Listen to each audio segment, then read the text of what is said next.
Good morning. Thanks for joining us on RSBN Live. I'm Matthew Alvarez on this Friday, February 28th. Of course, looking at the White House right now as Vladimir Zelenskyy, the president of Ukraine, will be meeting with President Trump there. So as soon as we see that picture from outside the West Wing, we'll bring that to you. Also, as we get any video from inside the Oval Office, and then, of course, at 1 o'clock will be the press conference between both leaders. So bringing that all to you here live on Right Side Broadcasting Network, as this is now the 8th world leader in just under 40 days of President Trump's second administration to meet with the leader of the free world, President Trump, there at the White House. So we'll be giving you all of that live coverage right here at Right Side Broadcasting Network. In other news, according to Press Secretary Carolyn Leavitt, there's some information out there that is about the Mexican cartel members. We'll get to that in just a minute. All of this brought to you by Colonial Metals Group. So Colonial Metals Group, all you have to do is go to freegoldguide.com/RSBN for this urgent retirement warning. At the end of the day, the BRICS nations, Brazil, Russia, India, China, South Africa, trying to use their own dollars instead of the U.S. dollar. And then you have some of the people like Warren Buffett dumping some $133 billion in stocks.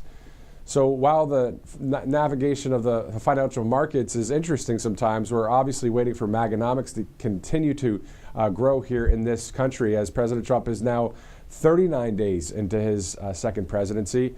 But outside of that, when it comes to retirement or savings, having gold or silver as a backup plan, always a great idea. So all you have to do is go to freegoldguide.com/RSBN. You're talking tax-sheltered IRA, 401k, all tax-free, backed in high-value gold and silver. So just the best way to get the ball rolling is going to freegoldguide.com/RSBN. Also, if you'd like to buy a few bottles of the following items right there on your screen, wine for the right side, republicanred.com, and then you can use an RSBN promo code to get quite a good discount off of these great wines there. There's a starter pack on there. There's so many different kinds of wines, of course, Pinot Noir or sparkling wine and others. Chardonnay's on there as well. So just go to republicanred.com, use the promo code RSBN, get the bottle shipped to you directly. A great sponsor here at Right Side Broadcasting Network, and a lot of great reviews for this company as well. If you just check out the QR code there, or just go to republicanred.com. All right, so it's 10:48 Eastern Time, getting ready for a live interview with RSBN's Ashley Brassfield from Charleston, South Carolina. She'll join us here shortly as you're taking a live look at the Eisenhower Executive Building right there in the background, and of course the West Wing to the left there, and then a wider vantage point of the White House in the bottom right corner. So looking forward to taking you to these various places live as we see various things happen, including the Ukrainian leader pull up there in the SUVs. Of course, it'll be with the United States flag on one side and then the Ukrainian flag on the other, just like yesterday with the United Kingdom with Keir Starmer visiting there. So that is just a roundabout of world leaders that we've been seeing. 8 world leaders in just 39 days. So approaching that 40-day mark for President Trump in his second administration. And again, usually it's that 100-day review that we look at and determine how things have been going. And well, we saw on day one that President Trump, I think, did more in one day than some presidents have done in 100 days. It's been quite awesome to see that. So before we get to Carolyn Leavitt, the secretary, who has an announcement that was just released to the media in regards to Mexican drug cartels, we're going to get ready to go live right now to Ashley Brassfield, who, of course, was at CPAC for a while in D.C. there in National Harbor. So, Ashley, thanks so much for joining us on Right Side. Well, thank you for having me, Matthew. It's good to be here. Definitely, definitely. So what was it like at CPAC for you? I mean, as you're covering these things and seeing all this happen before your eyes, do you kind of sit back and go, wow, this is all really happening right now for our country, all these positive things that are happening? Absolutely. It's been, at CPAC, we hit a month of the Trump presidency so far. So much has happened. The press has struggled to even keep up with it. But President Trump's #1 mandate was to close the southern border, protect Americans, and he's done that. ICE has been working tirelessly to do so. Kristi Noem, of course, DHS Secretary Tom Homan, who we actually heard speak at CPAC, Matthew, telling us more about that mandate and the actions that are taking place to do so. It's been a ride with ICE trying to find those illegal immigrants that are harming Americans, and they even said targeting the ones that are the most dangerous. And we saw even Defense Secretary Pete Hegseth going down to Guantanamo Bay this past week, bringing along some journalists to show what the operations look like down there. Exactly, and then we have some video we're going to be playing in a little bit, and also we have a statement from the press secretary, Carolyn Leavitt, talking about extraditing a number of Mexican drug cartels just last night. We're going to get into those specifics in a second, but Ashley, you and the friends and family and your network and all that, what are they saying about President Trump? Are they saying, hey, I'm so glad that we've got somebody that's has we the people on his mind and on his heart? Absolutely. And I'm from Georgia, where the Laken Riley case took place. So I heard from a lot of my peers in Georgia at the time that was a big sentiment going into the election, that we have got to stop the border. We have to have border security at our southern border. That's the number one priority. And, as a young female and have friends that go to the UGA and other campuses across the United States, where I play beach volleyball with many of them, that was the sentiment: safety for the American people, safety for women, protecting the most vulnerable, children and women specifically. But yes, I'm very excited to hear what Caroline Leavitt has to say about this, specifically with the Jalisco, Sinaloa, and Tren de Aragua. Many of these presidents within Central America have taken actions, like El Salvador, putting prisons in place. But we were having to wait for President Trump to get in for the United States to take action, and putting these violent criminals in jail and keeping them there. And Pam Bondi and many others are doing so. Yeah, exactly. I mean, what are your thoughts about the president saying and designating these drug cartels as actual terrorist organizations? Do you think that's way too strong, or do you think that's exactly what they are, terrorists?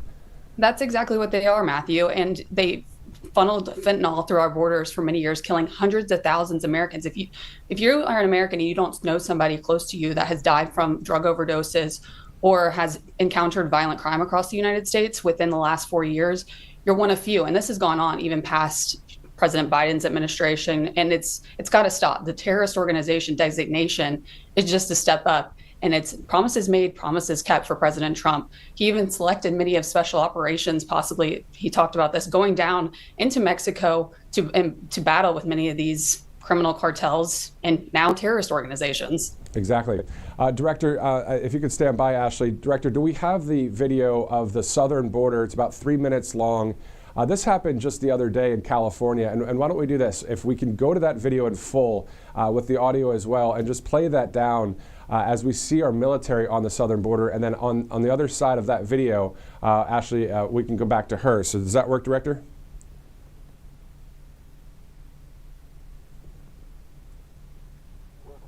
Okay, so they're working on that. As soon as that is ready, we'll go to that video. It's great to see, our military down there and really securing the border, not only with their physical presence of being there, but also being able to take care of the border, secure the border.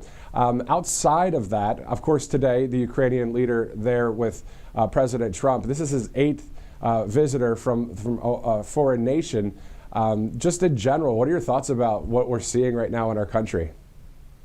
Yes, well, you just talked about the Ukrainian leader coming to the White House, and this shows a different precedent than what the Biden administration was showing. We are having negotiations all throughout this week with Ukrainian and Russian leaders on getting a solution for this Ukrainian war that's going on. And this is America First policy. We've been sending hundreds of millions of dollars over to that war in comparison to our European allies, Matthew. And this is American taxpayer dollars, and that's what makes it America First. This is America First policy, bringing those tax dollars back and ending senseless wars, killing, hundreds and thousands of young men overseas. And we don't want U.S. troops to go over to those conflicts. We have them now down at the southern border, which is our number one national security threat that's occurring. And this shows, too, I was talking about Defense Secretary Pete Hegseth. His nomination into that position, we saw a large tick in enrollment into the military from young men. It's top down, Matthew, with leadership. You have to have people involved at the top in order for people to have trust and to sign on to the mission of what it is at the end, to have patriotic support in the military and within every department, really. Exactly. Okay, so why don't you stand by, Ashley? We're going to go to that 3-minute video. Everyone, this is from the Department of Defense just from the other day, just 20 miles south of San Diego. So if you want to know exactly what our military is doing along the southern border, please take a look.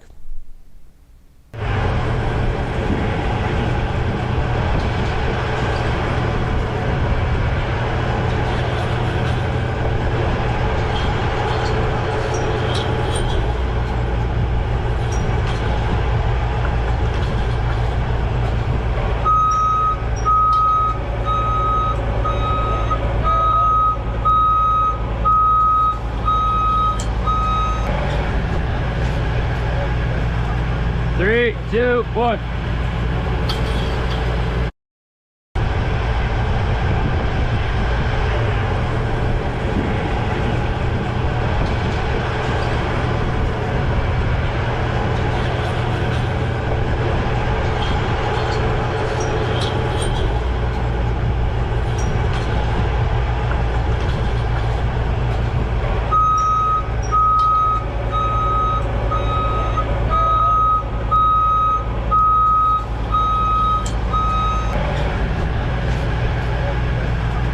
Three, two, one.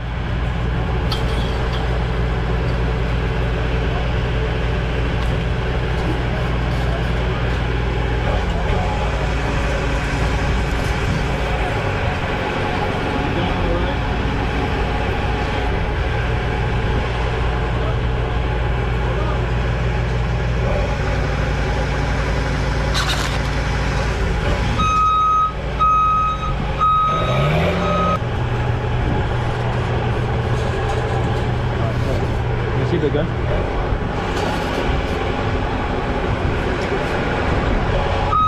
Free me in just a little bit, yeah.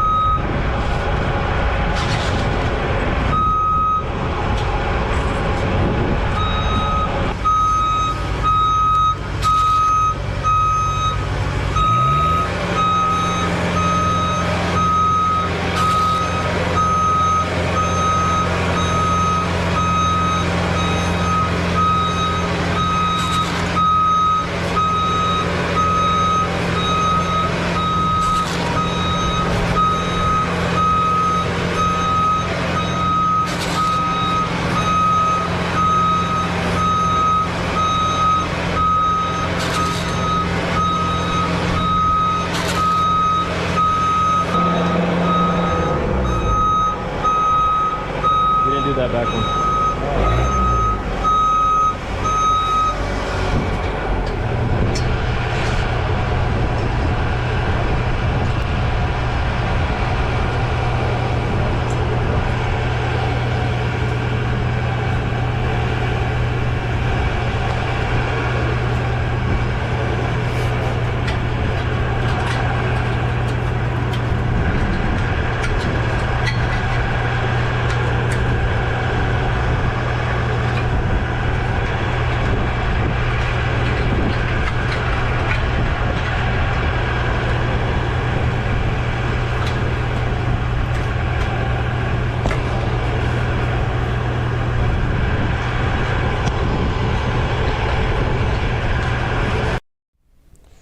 Okay, so talk about up close and personal there, just the sights and sounds from the southern border. That video taken by Lance Corporal Diego Baruman.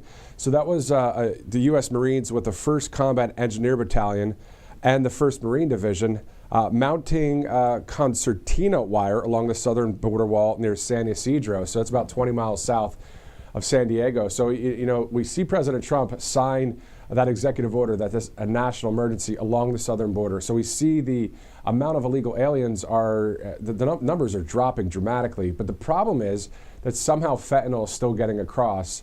But there was a recent announcement that the White House has announced that 29 Mexican drug cartels have actually been extradited from the United States just last night. That, according to the press secretary, Carolyn Levitt. Your thoughts, Ashley? DOJ Secretary Noem actually going on talking about some of the doxing that was taking place by some pro-immigration and pro-drug cartel, frankly, organizations that have been doxing ICE agents in their operations across the United States. We've been seeing this happening across the United States. And we even heard from Tom Homan last week with many of these liberal cities, one particular that he called out at CPAC being Boston, defying federal law and the president's orders. And this isn't just affecting the American people there, but it's taking effect on our best and brightest in these cities, being Boston police and our first responders in many of those cities, and not taking care of the American people first and defying that federal law. It's happening across the United States in places like New York. We saw a crackdown from the Governor Hochul on and Eric Adams, this mayor of New York, with closing the Roosevelt Hotel from it being a migrant shelter. And we're seeing this into the cities being migrant safe spaces, really, Matthew. Yeah, we're seeing that happen. And now shifting over to, as we take a live look at a number of our military service members getting ready for welcoming the Ukrainian president to the White House there. We see the American flag on the left and the Ukrainian flag on the right. I know that there's been a lot of talk back and forth between both nations' leaders, but at the end of the day, any common ground is always good ground to have. And of course, to bring peace to Ukraine and Russia. And Ashley, outside of the foreign politics here, when it comes back to domestic issues outside of the southern border, your thoughts about DOGE and what's going on there? I mean, your generation too as well, I'm sure they're starting to say, hey, you know what? This is good. We like this. Absolutely. Anybody that's an American citizen would want more money back in their pockets and not being spent outside the United States. We want to better our own country, of course. But even for my generation, there's a big fandom, it seems like, especially with 20-year-old to 30-year-old Generation Z, Generation X boys with Elon Musk and what they've been able to do. And we saw, the Democrats continue to complain about this, even at the White House, saying $79 billion was being spent over a 1-year period, is what Caroline Leavitt said. But they were saying, no, Caroline, this is over a 5-year period. And she goes, what does it make? What difference does it make, Matthew? This is $79 billion of the American taxpayer money being spent frivolously throughout years and years of bureaucracy that it's been set up since the 1950s and on, even before that. But we see DOGE going through each of these these bureaucracies that President Trump, frankly, has control over, and we see court challenges taking place and many wins, of course, over the last couple of weeks as well for them.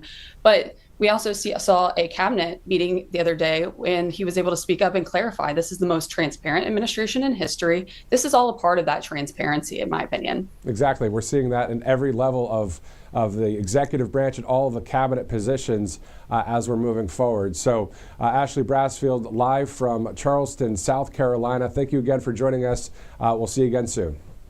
Thank you. It's great talking to you. Definitely. All right, so 11:03, just past the top of the hour right now on Right Side Broadcasting Network. Of course, RSBN Live, as we are awaiting the Ukrainian leader there to arrive at the West Wing of the White House. So I believe I see, that looks like the vice president there. Is that the vice president? It's a little far from, no, it's not. The guy had a beard, so looked like him for a second. But we know that, of course, President Trump will be meeting with the Ukrainian leader here shortly, and we'll bring you all of that live coverage as we get it. As we look on the program here and see Tax Network USA. Tax Network USA, a great sponsor at Right Side Broadcasting Network. 800-357-1415 is the number. tnusa.com/RSBN if you're looking to settle back taxes or have any questions about taxes moving forward. Go ahead and give them a call. 800-357-1415 is the number. All right, so in other news, according to the press secretary, Caroline Leavitt, I was referring to this specific number of Mexican cartel members that were extradited from the United States. Actually to the United States, according to this statement here. I believe we do have this statement that we could put up as I read this thing, and I'll just read it now. So the press secretary, Caroline Leavitt, said, quote, last night, 29 Mexican cartel members were extradited to the United States. President Trump directed the Department of Justice and the Department of State to make this happen. And Attorney General Bondi and Secretary of State Rubio did a tremendous job in getting this done. The group of cartel members who will soon arrive on American soil includes one of the most evil cartel bosses in the world, Rafael Caro Quintero, who tortured and murdered DEA agent Kiki Camarena in 1985. The previous administration allowed these criminals to run free and commit crimes all over the world.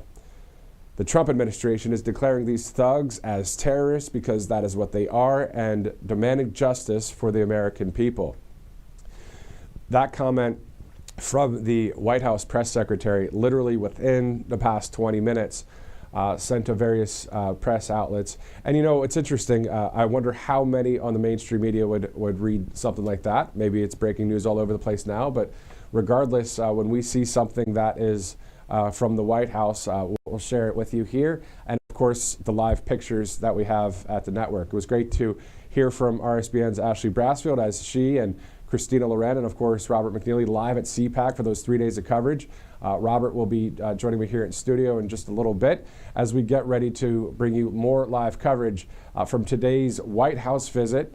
Again, at 1 o'clock Eastern time. That is when the press conference around that time will start with the two world leaders. And also at any minute we'll go live for that little kind of 20-second segment right there where the world leader pulls up and President Trump most of the time is the one that greets the world leader and they walk inside to the Oval Office to discuss various topics.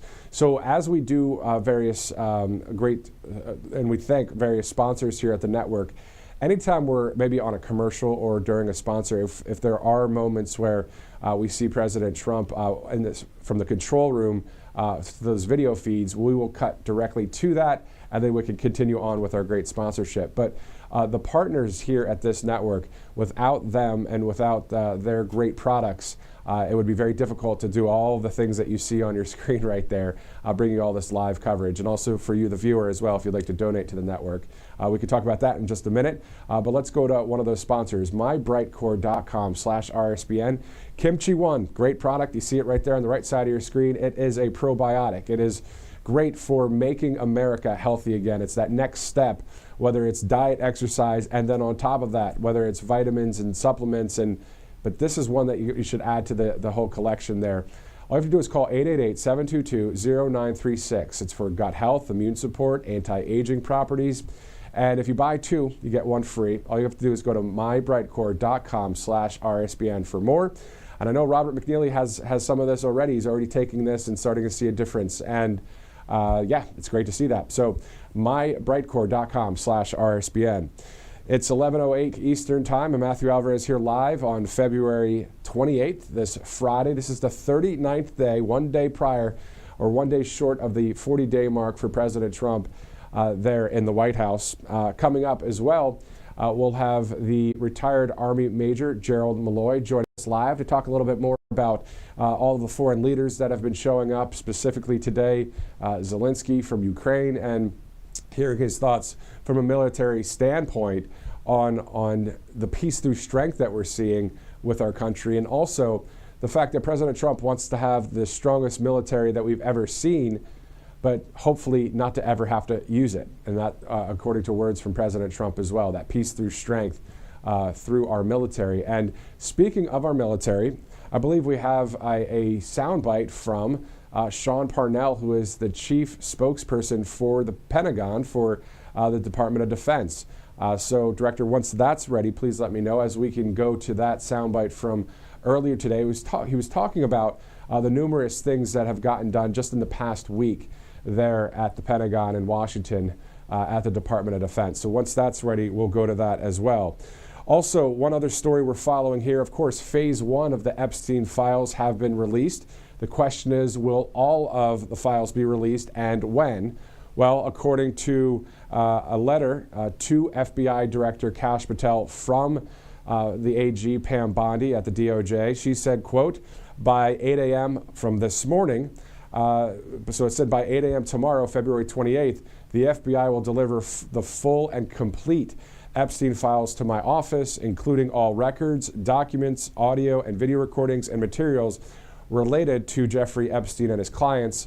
And then so, of course, we'll monitor any of those developments out of the DOJ or the FBI, or if there's any press conference or more information that is released. As soon as we see it and it's confirmed, we can share that with you as well. This is all while we're monitoring America First news across the country and breaking news, whether it's in this country or around the world.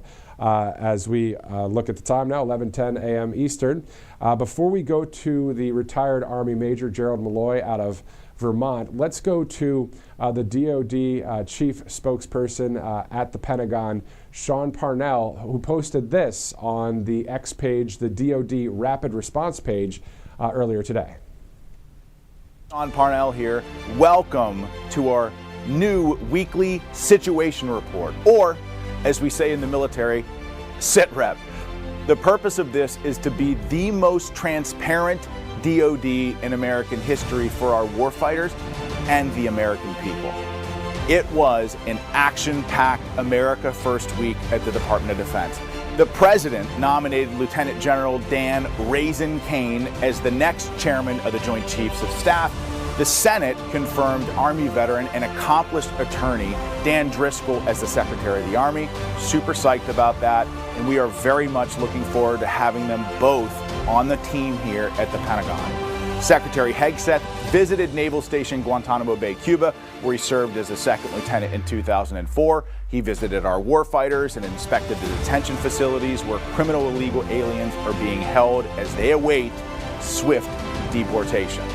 The UK pledged to increase their defense spending, which was a direct response to Secretary Hegseth's push for European NATO leadership just 2 weeks ago. This, despite a legacy media narrative that the Secretary's NATO trip remarks needed to be walked back or would somehow backfire. As usual, the legacy media was wrong. Our public affairs shop directed all diversity, equity, and inclusion content to be removed from websites and social media. DoD-wide, at the Pentagon, we reject the divisive and discriminatory notion that diversity is our strength. It's not. Our shared unity and purpose are our strengths. Under President Trump and Secretary Hegseth's leadership, DEI is dead at the DoD. And finally, at President Trump's first cabinet meeting, Secretary Hegseth promised the American people the overdue accountability that they deserve for the Biden administration's disastrous Afghanistan withdrawal. Folks, that is all we have for you today. Thank you for watching. God bless you all. God bless America, and God bless our troops. See you next time.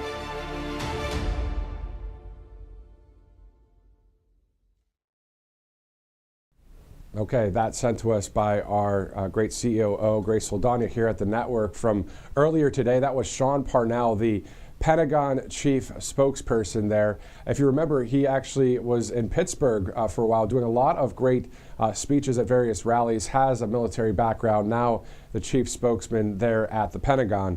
Also earlier today, speaking of the Pentagon, President Trump on Truth Social announced that Hung Kao out of Virginia will be our next United States Undersecretary of the Navy. And also, that's just great information as well, because we've interviewed Mr. Kao a lot of times here during the campaign season, and someone that is really on point for the free world and on point for we the people. And you may be watching this coverage and seeing, videos from the Pentagon, seeing videos live there from the White House, a lot of pro executive branch right now. Well, at the end of the day, because of the common sense and truth of what the majority of this country voted for, was for a president or a leader to have his policies based in America first and the Constitution. So we're not just, we're not paid by anybody at the White House to do what we're doing. This is out of our own desire here to share with you the facts of exactly what's happening out there, because we know for years you and me have been lied to by the mainstream media. So, and also, this isn't covering for something that's being done wrong. If you look at some other networks globally for certain governments out there, they may be using certain stations that are connected in that way, and they're pushing propaganda. Well, this isn't propaganda. What it is they're facts. There's common sense. There's truth. And it's all what we're seeing in this country. So we're able to reflect that to you, the American people, as we continue to cover this president from the White House, and also a number of cabinet leaders as well, and any other breaking news that happens even outside of politics here at Right Side Broadcasting Network, as we are expanding our news operation to share with you various news stories that sometimes definitely the mainstream media won't pick up. They won't want to really harp on it or talk about it. They like to do their 15 seconds of fame for certain stories that actually need 15 years of coverage, and they instead have their own leftist agenda. So we're the opposite of that. So if you think about fake news, we're the complete other side of the coin, and actually not even part of the same coin. Throw that coin out. We're simply here as independent media, and we're just thankful that so many of you have grown to trust and love this network and seen all of us out at all of those rallies for so many years. And now, of course, expanding our coverage there to the White House and other places when it comes to our coverage. So let's go to a couple sponsors, and then we'll be joined by a retired Army Major, Gerald Malloy from Vermont, to talk to us about all of the world leaders that have been stopping by at the White House, and just his thoughts on President Trump's peace through strength, that he doesn't, President Trump doesn't want another war to start. He doesn't want killing to happen. He's on the other side of the coin. He's saying he wants his legacy to be known as a peacemaker.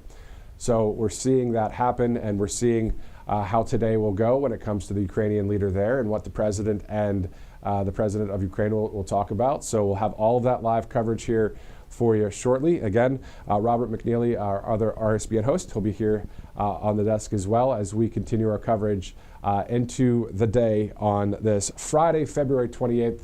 Again, thank you so much for joining us live as we go to a number of our sponsors, including PatriotAddictDeals.com.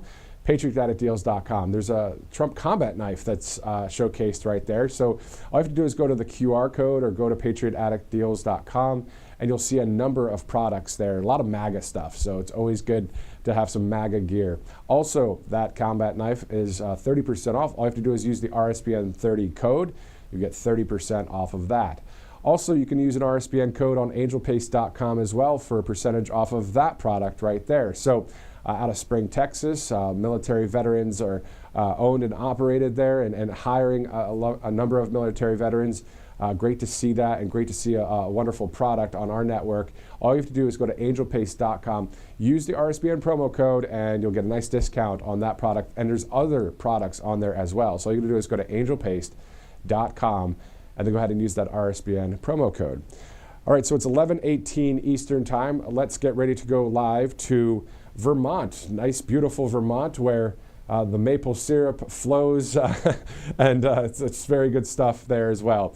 As soon as I see Gerald Malloy on the screen, we can go to him live from Wethersfield, and of course can talk to him about various topics, including the president's meeting today with the Ukrainian leader, and also just the other day, of course, the UK Prime Minister joining us there. So once again, Director, please let me know when he's on the screen and ready to go, and we'll go there live to Vermont.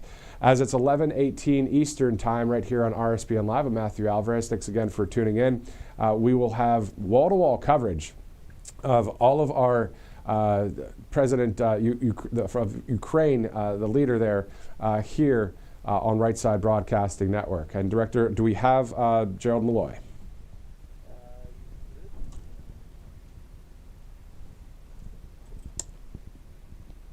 Okay. Don't see him on the monitor here, on the programming monitor as well. So we're going to work on that and get to you here in just a second, live on the network, as we, of course, are going live constantly here at the network, and so we have different aspects of it that we have to take care of. There he is. All right. So thanks for joining us on the network right now, sir. Sorry about the technical difficulty there. For bringing truth to the people, and all you do with RSBN. Fantastic work. Thank you. Definitely. So here at Right Side Broadcasting Network, of course, regardless of, if there's a technical difficulty or not, at the end of the day, nothing's going to stop the truth from getting out. And so that's why we want to bring people like you on and others that speak truth. You were a Trump-endorsed candidate in Vermont. You were, an Army major in the military. So can you talk to us about, just in general, your thoughts about the president and meeting with a number of world leaders and what this really sets in the minds of other world leaders around the country and around the world? I did want to say congratulations to the two recent nominees, both Naval Academy graduates, which is great. Congratulations. Yeah. Yes. Going back a few years when I ran in 22 and 24, President Trump, a couple of things. Ukraine and Gaza don't happen if he's president. And he's been, so he's working towards peace. And he's talked about, and Secretary Rubio and soon-to-be Ambassador Stefanik have talked about American strength and security and prosperity. That's what we're going for, and we'll deliver. But then peace on earth. And so it is very encouraging. I said it. President Trump is going to deliver peace on earth. And so that's what we see happening in Gaza and in the Ukraine. It's a process. I've also talked about, American independence in terms of energy, critical technology, food. So that's part of the equation here. So it's interesting. We're making progress. And of course, the 3 years now in Ukraine never should have happened, wouldn't have happened under President Trump. And he's going to get to peace one way or another. But it's going to benefit America in terms of strength and security and prosperity. Yeah, no, exactly. It's exactly what we're seeing right now with the president. Can you talk to us personally about why you, at what age, joined the military, and then from there you served for how many years? Give us a little bit of your context and your background as we await the Ukrainian leader there at the White House. And sir, if I need to stand by for a second, if they do appear outside the White House, but we'll have you stand by. We'll come right back to you. But if you could please share with us a little bit about your history in the military. Sure. Really going back to fifth, sixth grade, went on a hockey trip out of Newton, Mass to West Point and fell in love with the place. And I was recruited by Jack Riley. And I want to say thank you to the... And sir, can you stand by, sir? Let's go to the president. We'll be right back, sir.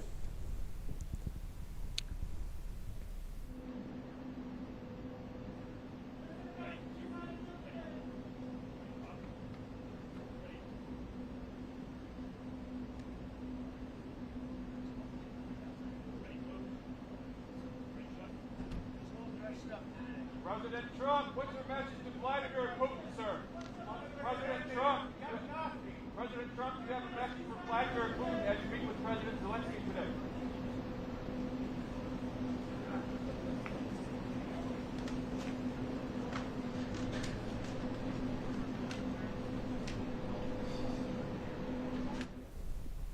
Okay, so we just saw the president of Ukraine and our president, Donald Trump, there at the White House as they go now to the Oval Office and meet there. And then, of course, if we get the playback feed, we will show that to you from the Oval Office, and then also the East Room press conference a bit later. And if you're just joining us, this is retired Army Major Gerald Malloy, a Trump-endorsed candidate who ran against good old Bernie Sanders in Vermont.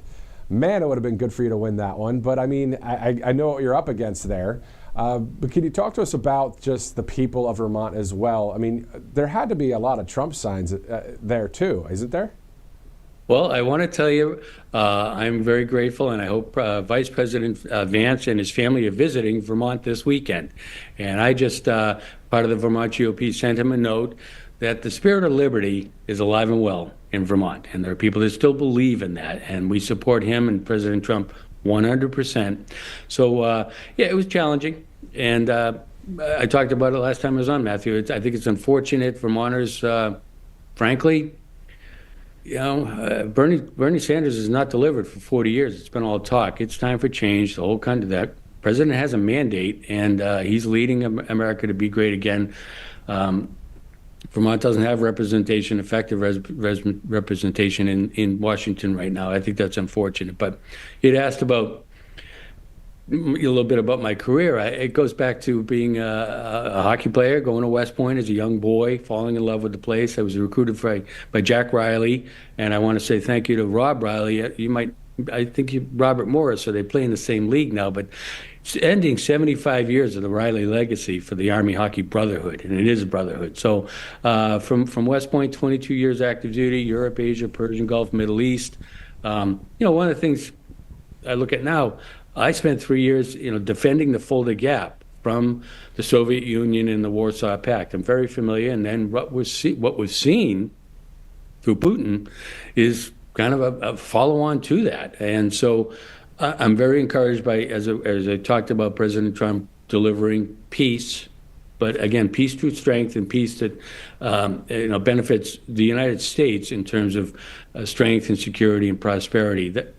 It's one of the reasons I ran in 22 and 24, because our foreign policy has been a flat disaster, and President Trump is fixing that. And it's great to see it. It's awesome to see this is the 8th foreign leader to visit President Trump in his 39 days so far of the second administration. First of all, can you believe it? And second, are other countries, the people of the free world, cheering us on? I mean, I really think they are. Oh, sure they are, because this boils down to individual freedom and gets right back to the Constitution, which is the model for the free world. And he's delivering all the promises that he made to the American people. He has the mandate, and one by one, countries are realizing this is the future. This is where the world is going, and led by President Trump, and it's great. So it is fast and furious. You can hardly even keep track. But 1 p.m. after another, and with Mr. Zelenskyy going to the White House today. I think that's, I mentioned independence and energy, critical technology, and food. That's part of what's going on for the United States to have a deal that gets to peace. Let's get to peace first, but benefits America in terms of those, and part of that's energy, part of that's critical resources. So.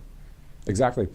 Did you see any of the southern border video that we were playing earlier? We played it for about 3 or 4 minutes. And Director, if we could maybe play that in one of the boxes as well, as we talk about the southern border. The fact that there are Army, Marines, National Guard, and even Texas State Border Patrol, along with Customs and Border Protection, the DHS. I mean, this is a wild situation, isn't it?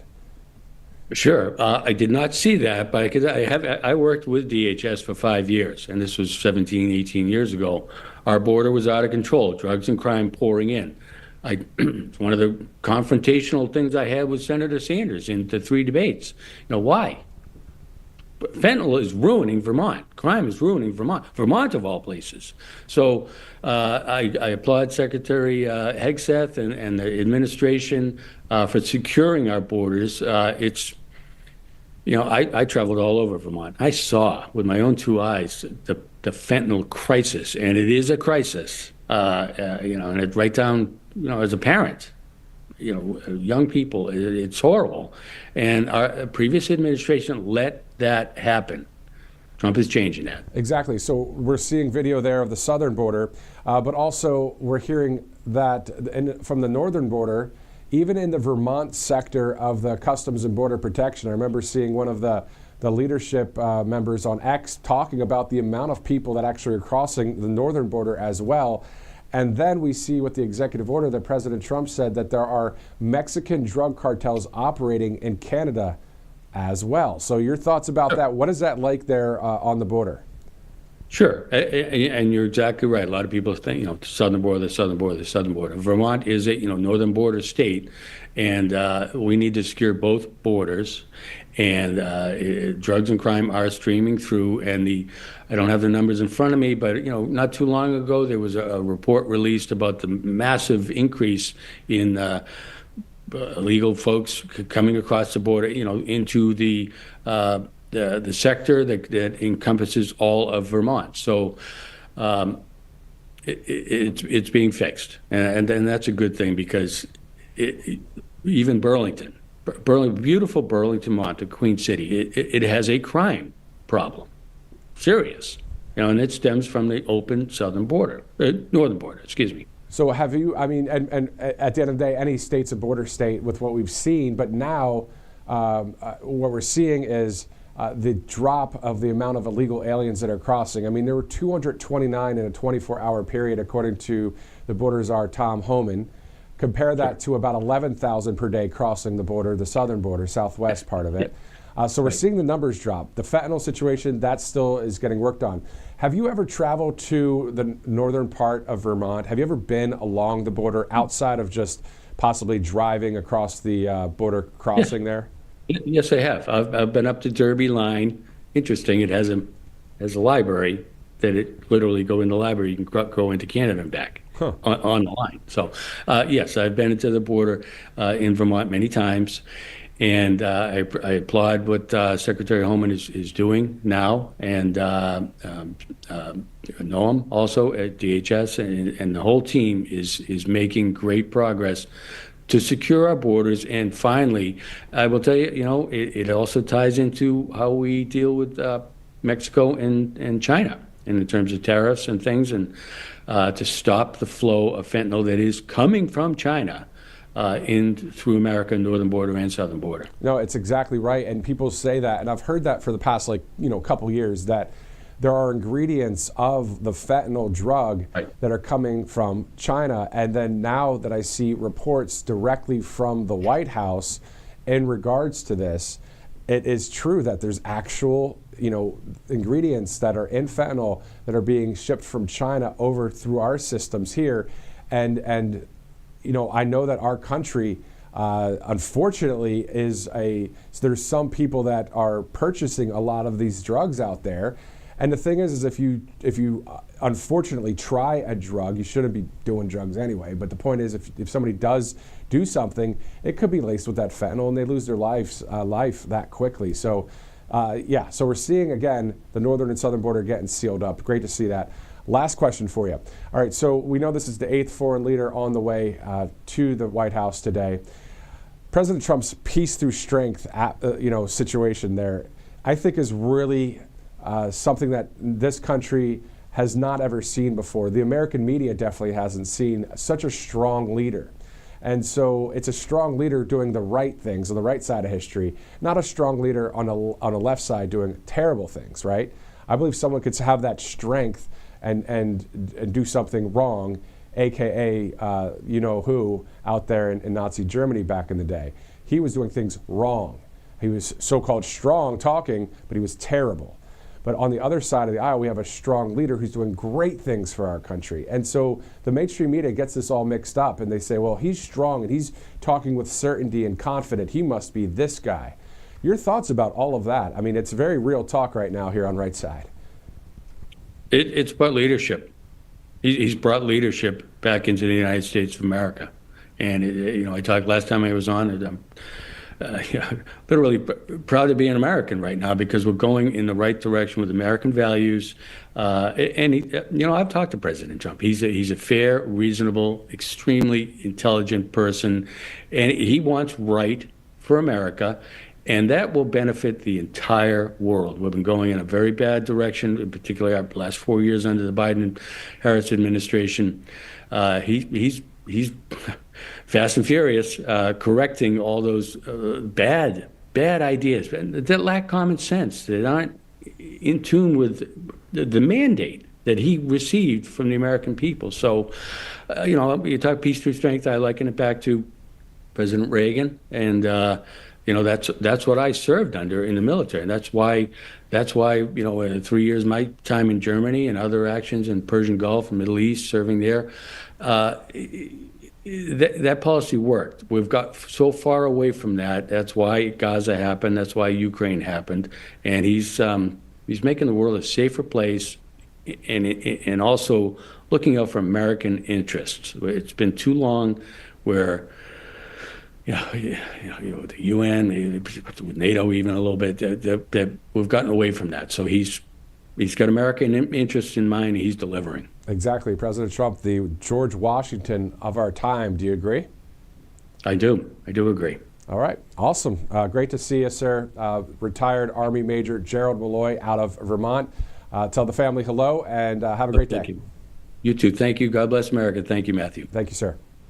All right, so 11:34 this morning as we await the Oval Office feed there, where it's a playback of the meeting there when you have President Trump on one side of the fireplace there, and then the Ukrainian leader usually on the screen left. So if you remember just yesterday with the UK Prime Minister there, it was a mini press conference of sorts. I mean, they took on a lot of questions yesterday at the Oval Office, and then of course over at the East Room of the White House. So it was great to see both press conferences of sorts at the White House. So we'll have that all for you here as it's 11:35 this morning. Let's go to Home Title Lock, a great sponsor at Right Side Broadcasting Network. Did you know scammers can literally steal your home right out from under you? The FBI actually calls it house stealing, and it's a growing real estate scam targeting American homeowners. This is how the Home Title Lock tells us how it's actually happening. So here's how it works. Criminals forge your signature for one document, use a fake notary stamp, pay a small fee, and file it with your local recorder's office. And just like that, your home title has been transferred out of your name. So then what they do is they can take out loans using your equity as collateral or even sell the property behind your back. You don't want to know, I mean, if you won't even know it's happening until you start getting collection or foreclosure notices. So if you just go to the website there on your screen, hometitlelock.com/RSBN, you get more information on everything. So here's what you get. Immediate 24/7 monitoring of your property. Urgent alerts if there are any changes, and if fraud should happen, their U.S.-based restoration team will spend up to $1 million to fix the fraud and restore your title at no additional cost. And here's the best part. We've teamed up with Home Title Lock to give you a free title history report so you can find out if you're already a victim and access to your personal title expert. That's a $250 value just for signing up. So just all you have to do is go to hometitlelock.com, use the promo code RSBN for more information on Home Title Lock, another great sponsor at Right Side Broadcasting Network. It is 11:37 Eastern, getting ready to see inside the Oval Office there with President Trump and the Ukrainian leader. Here are some stories that we've been following, of course. Let's go over a few of them. In other news, according to Press Secretary Carolyn Leavitt, last night, 29 Mexican cartels, we can actually put this up on the screen if we have it, 29 Mexican cartel members were extradited to the United States. President Trump directed the DOJ and the Department of State to make this happen, and Attorney General Bondi and Secretary of State Rubio did a tremendous job in getting this done. So the group of cartel members who will soon arrive on American soil includes one of the most evil cartel bosses in the world, Rafael Caro Quintero, who tortured and murdered DEA agent Kiki Camarena in 1985. Director, do we have that for the rest of this statement here? Do we can put it up on the screen? Okay, working on it. All right. Also, the previous administration allowed these criminals to run free and commit crimes all over the world. The Trump administration is declaring these thugs as terrorists because that's what they are, and demanding justice for the American people. So that just sent to us from the White House just a bit ago. Let's go to a commercial break here on Right Side Broadcasting Network. It's 11:38, Friday, February 28th. We'll be right back on RSBN Live. Welcome to Right Side Broadcasting Network, your trusted conservative news outlet. At RSBN, we deliver the truth when the mainstream media falls short. Since 2015, we've proudly broadcasted every single one of President Trump's iconic MAGA rallies, bringing you the excitement and energy live before anyone else. By watching RSBN, you get an unfiltered front row view of the action on the ground. We interview the crowds to give a voice to millions of Americans just like you. We show you President Trump's speeches in their entirety, free from interruptions and censorship. We cover the stories that matter to you with the integrity and passion you deserve. Thank you for choosing RSBN as your home for America First News. Together, we stand strong, united, and informed. So join us and be part of the right side of history. I'm excited to announce that we're having our first ever mega sale on overstock clearance and brand new products. For example, save over 50% on this season's flannel sheets. Queen size only $59.98. Kings only $69.98. They sell out fast every year, so order now. Save 20% on our brand new My Crosses. They're designed in the likeness of the one I've worn every day for over 20 years. They come in men's and women's, and they're made right here in the USA. Get our 2025 six-piece My Towel sets for only $29.98. Our initial quantities are extremely low, so get them now before they go. And our best-selling standard My Pillows, just $14.98. So go to mypillow.com or call the number on your screen. Use this promo code to take advantage of our first ever mega sale. But wait, remember that $75 free shipping rule? Well, that ship is sailed because right now, every order ships absolutely free. Families across the nation have arrived at a heartbreaking crossroad to surrender their beloved animals at alarming rates due to inflation and soaring costs of living. There are so many overcrowded shelters. So many dogs need a home, but it's all of us working together to solve this crisis. This fight requires both doers and dollars. Join us at Big Dog Ranch Rescue. Please sign up today. Hey y'all, it's Silk from the Diamond and Silk Chit Chat live show. Look, don't forget to check me out right here on RSBN Network. Be sure to watch the show on Right Side Broadcasting Network, and I want you to support Right Side Broadcasting Network. Yes, it's imperative that you do so, okay? I look to see y'all soon. Bye-bye. Welcome back to Right Side Broadcasting Network. It's 11:41. We will await the Oval Office tape playback where both Vladimir Zelenskyy and President Donald Trump will be in the Oval Office there having the meeting right now. And then, of course, the press will be asking a number of questions. We'll go to that as soon as we get it. And then, of course, at 1 o'clock Eastern time, we will have the press conference from the East Room of the White House. Latest on the confirmation process of cabinet members, 19 of President Trump's picks have been confirmed. There are 3 people awaiting cabinet confirmations: U.S. Ambassador to the UN, Elise Stefanik, the Secretary of Education, Linda McMahon, and the Secretary of Labor, Lori Chavez de Reamer. So waiting for those 3 to be to their position at various cabinet positions as we are at 11:42 Eastern time. A lot of coverage when it comes to the amount of foreign leaders that we've been seeing at the White House. I mean, today's meeting, all about getting a peace deal done between Ukraine and Russia. What can happen there? What specifics will we hear from both leaders within the Oval Office and also at the East Room of the White House? So as we get that information, as we get that playback, we will go to it as well. Let's also talk about the fact that President Trump saying on January 20th, "In everything we do, my administration will be inspired by a strong pursuit of excellence and unrelenting success. We will not forget our country, we will not forget our Constitution, and we will not forget our God." So President Trump saying that, of course, on January 20th. If you joined us this morning, there was the Vice President, J.D. Vance, speaking at the 20th Annual National Catholic Prayer Breakfast. We had that coverage live from wall to wall, and it was great to see that from this morning. And then a bit later today, of course, we'll be seeing this meeting between both world leaders. Now, if you're just joining us, the president of Ukraine just showed up there to the White House, and President Trump greeted him, and they are now at the Oval Office discussing various topics, of course, looking for that common ground and ideally getting that peace deal taken care of. As President Trump said, he's going to meet with Vladimir Putin as well. So both Putin and Zelenskyy to get that war to where it needs to be stopped.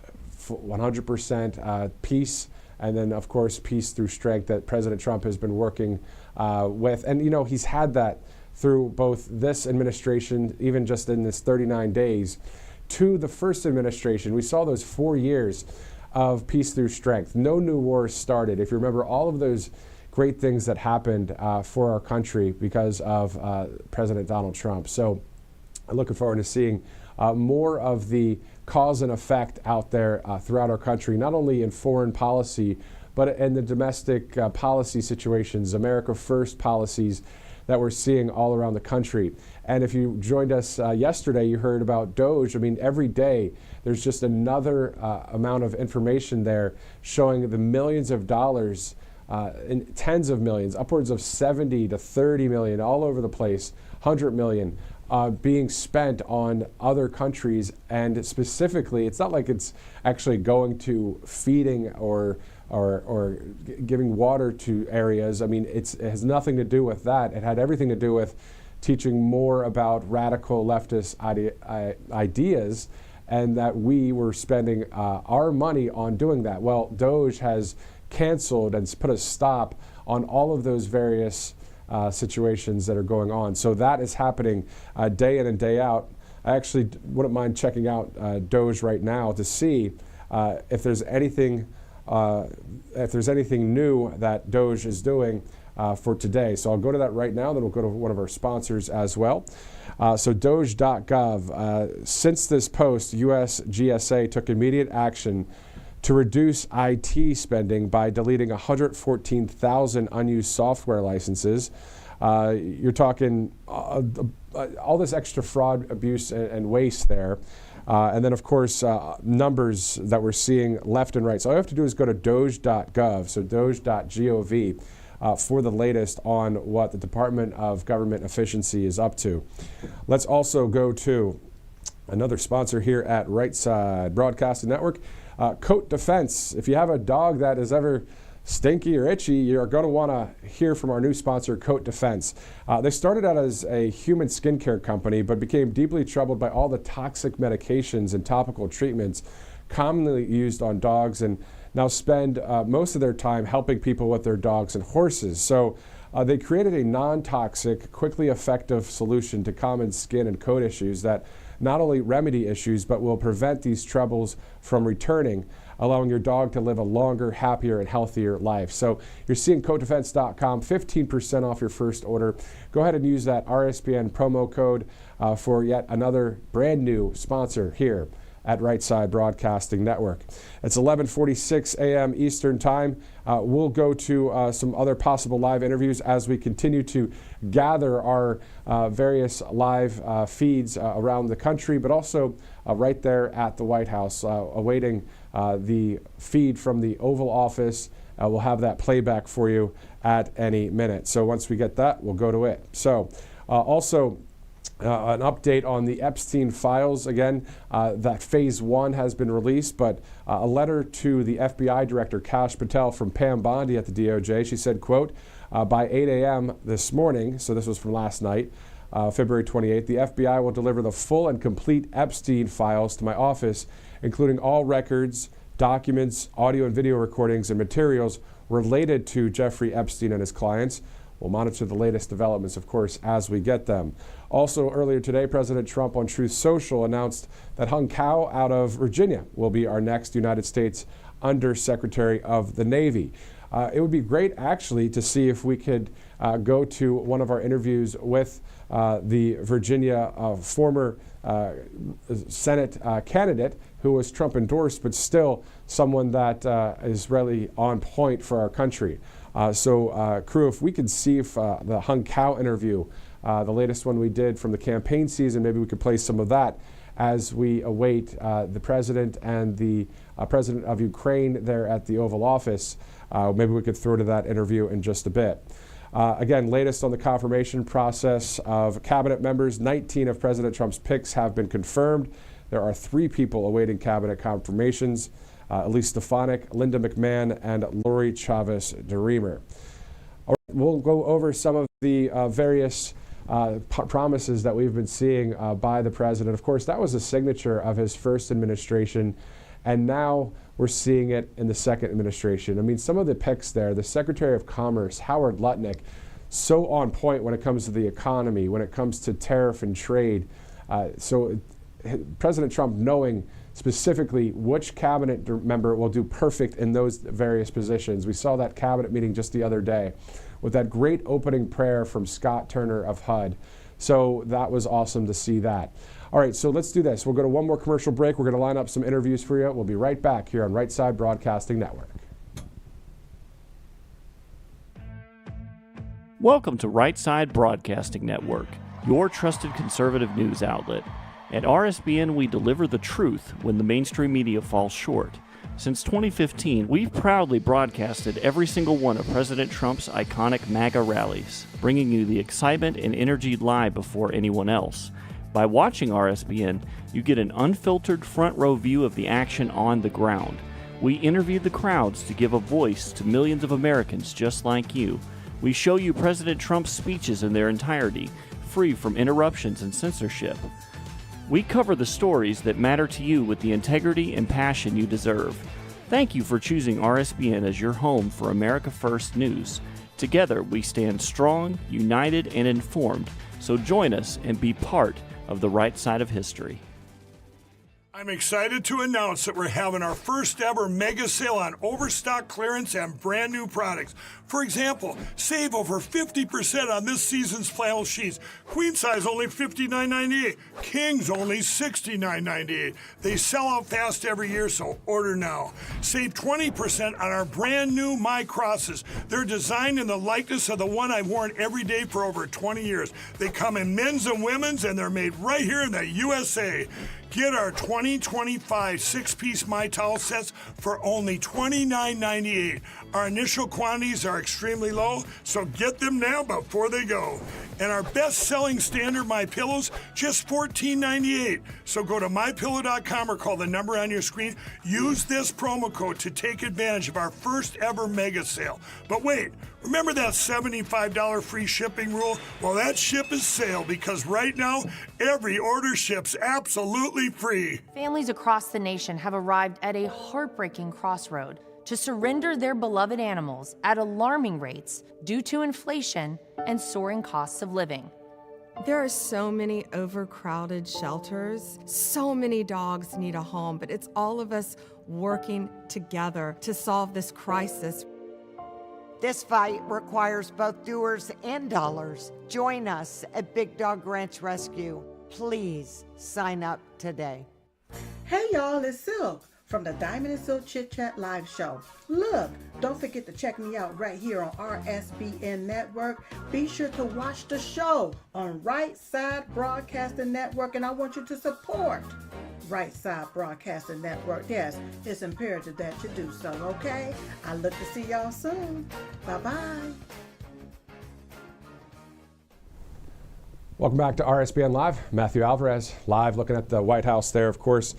The White House X post from a while ago quoting Elon Musk, quite awesome. The people voted for major government reform, and that is what the people are going to get. So a great quote there from Elon Musk. And we saw him at the cabinet meeting just the other day, which was quite awesome to see him involved with all of what's going on. And it's something that the left wing doesn't like to see. Elon part of Doge, and they probably can't believe that there's even a Department of Government Efficiency, but there's nothing wrong with having something like that, right? It's always good to show and be transparent with the American people, and that's what's happening in various cabinets across the country, and including at the Department of Government Efficiency. So great to see that as well. So one thing that I could also share with you is the other headlines that we're following. That has been something that was announced about a few weeks back, but it's still something that is going to be developing through the months ahead. The Florida representative, Ana Paulina Luna, announcing that Federal Secrets Declassification Task Force, which will declassify government secrets. All right, so the JFK, RFK, MLK assassination files, the Epstein files, which the phase 1 came out yesterday. More people are saying, we want to see all of the files, not them in phases, that according to a number of people. So what's happening there is Pam Bondi actually sent a letter to FBI Director Kash Patel that by 8 this morning, all files were to be released. So we're going to see how that transpires throughout the day. Also, documents about any UFOs or the 9/11 files, COVID files. So once we really dig deep into anything that are findings from investigations there, it'll be quite interesting to see that. So that's just on that level, not only on various cabinet positions throughout our country where we're seeing various things that that abuse and that fraud and that waste that's happening. So it's definitely a time that is great for our country to see all of these things happen for our country to be made healthy again, not only with food, but with the amount of corruption getting cleaned out from various parts of cabinet positions that are clearing out various departments. Let's go to mypillow.com as well, mypillow.com/RSBN. A great sponsor at Right Side Broadcasting Network. Of course, more than 2,000 products there on mypillow.com/RSBN. So everything from the pillows to the sheets and my coffee, slides, slippers. And I was watching yesterday when Robert so kindly said that I sometimes wear my slippers here on set, which is true. I only wore them once. Maybe I'll wear them again some other time, but kind of cool to be able to sport them. The slippers are great. You can actually wear them out as well because they've got a good rubber sole. But, you know, wearing slippers out in public, I don't know. What do you think? You think it's a good thing? I think it's all right. But go ahead and go to mypillow.com/RSBN. Order as many products as you like on there as we are heading into the weekend here. And though we're heading into the weekend, whenever there's news that breaks or breaking news that happens, or anything that involves, the White House or the president, the vice president, the first lady, if we have a live feed of it, we'll be able to, whether it's live from the channel right here at the desk at RSBN Live, we'll also be able to obviously post it in its entirety on Rumble, on YouTube. We do share a lot of clips on X and Truth Social and Facebook as well. So obviously on our website, rsbnetwork.com, and on our RSBN app. So there's many ways for you to watch our live coverage as we continue today from outside the White House. We'll be soon going inside the White House to the Oval Office there, and we'll be able to see that tape playback from the beautiful Oval Office where President Trump and the Ukrainian leader Vladimir Zelenskyy are. And as of right now, since that playback hasn't happened, what's most likely happening is the same thing that happened yesterday, where the UK Prime Minister was there and there were 15 to 20 questions that were asked by the press in the Oval Office just yesterday. And then if you do recall, if you're listening in really closely, as soon as the leaders are done and the press is getting cleared out of the room, I overheard the Vice President J.D. Vance jokingly saying that President Trump has answered some 1,009 questions compared to Biden's 180 over the same amount of time. So 1,000 versus 100. I mean, talk about transparency and talk about giving the press, even if it's left wing, but also a new media or conservative media, the opportunity to have a back and forth with the president and a world leader, and taking that time to let people know exactly what the president is saying. Because the thing is these reporters, especially if they're on the left wing, if they don't get a lot of access, they start making up things. As you guys have seen, some terrible headlines over the years. So now what it is if somebody's asking a question about, say it's a gotcha moment that they're trying to get from President Trump, which you're not going to ever get him because he's speaking in truth and common sense. But the point is, he's able to answer those questions right there, off the bat. So great to see that transparency by our leader of the free world, President Trump. All right, so it is the top of the hour, just a couple minutes away as it's 12 o'clock Eastern. Let's do this. We're going to go to this interview with Hung Kao from the campaign trail. The reason why we're going there is because we just heard from President Trump that he is the next United States Undersecretary of the Navy. So here's Hung Kao from the campaign trail. We'll be also monitoring this live. As soon as we see any developments there, we'll go back to the White House. Here's that interview with Virginia's Hung Kao. Joins us live right now from the great Commonwealth of Virginia. Sir, thank you so much for joining us. No, thank you so much for having me. Your thoughts? I mean, we've got 25 days to go. It's exciting. If I was a betting man, I would bet on Virginia because we're coming out of nowhere. I know there's a lot of polls out there, there's off the wall charts. They're like, they're going to lose by 1 million points or whatever. But we have our own numbers and things are looking good. But what we have is the results of early voting. And usually the first day it's always leaning about 40% Democrat. But for this one, even though there's 20,000 more people that voted this year than they did in 2020, there's only 16% leaning Democrat. That means we close the gap by 24%. It's wild to see all of the numbers and all of the polling and all of the people at all of these events across the country. It looks like a super majority of people support President Trump. But at the end of the day, sir, can you just share with people, hey, you still have to go vote? No, absolutely. That's why we do the early voting, because anything can happen on election day. You know, you get a flat tire, the kids get sick, or, you know, for heaven's sakes, you know, it rains or something like that. You can't get there. And so we need to bank your vote early. Also, what it does is it allows us to not contact you anymore, and we contact more moderate voters, you know, the undecideds. It allows us to spend money on them, because every text message is 5 cents. Every mailer is about $1 and some change. And so it all adds up, and we want to be able to get as many people out there as possible. Exactly. Focus in on those target groups out there. So as we know, the fork in the road coming up. Sir, talk to us about why you're running for U.S. Senate in the Commonwealth of Virginia. Well, you know, I came to this country as a refugee from Vietnam, and this country gave me everything. It gave me, you know, hope. It gave me a life, and it gave me a future. And I went to the top schools in the country, including the United States Naval Academy. But I paid back every dime of that American dream with 25 years of service in Navy Special Operations with combat in Iraq, Afghanistan, and Somalia. But they're turning this country what I ran away from, and that's why I retired from the Navy and ran for office, because I can't let this country turn into a communist, you know, socialist country that you know has destroyed so many worlds. Exactly, and then even possibly worse. I mean, socialism, communism, technocratic type of government. There's so many different options.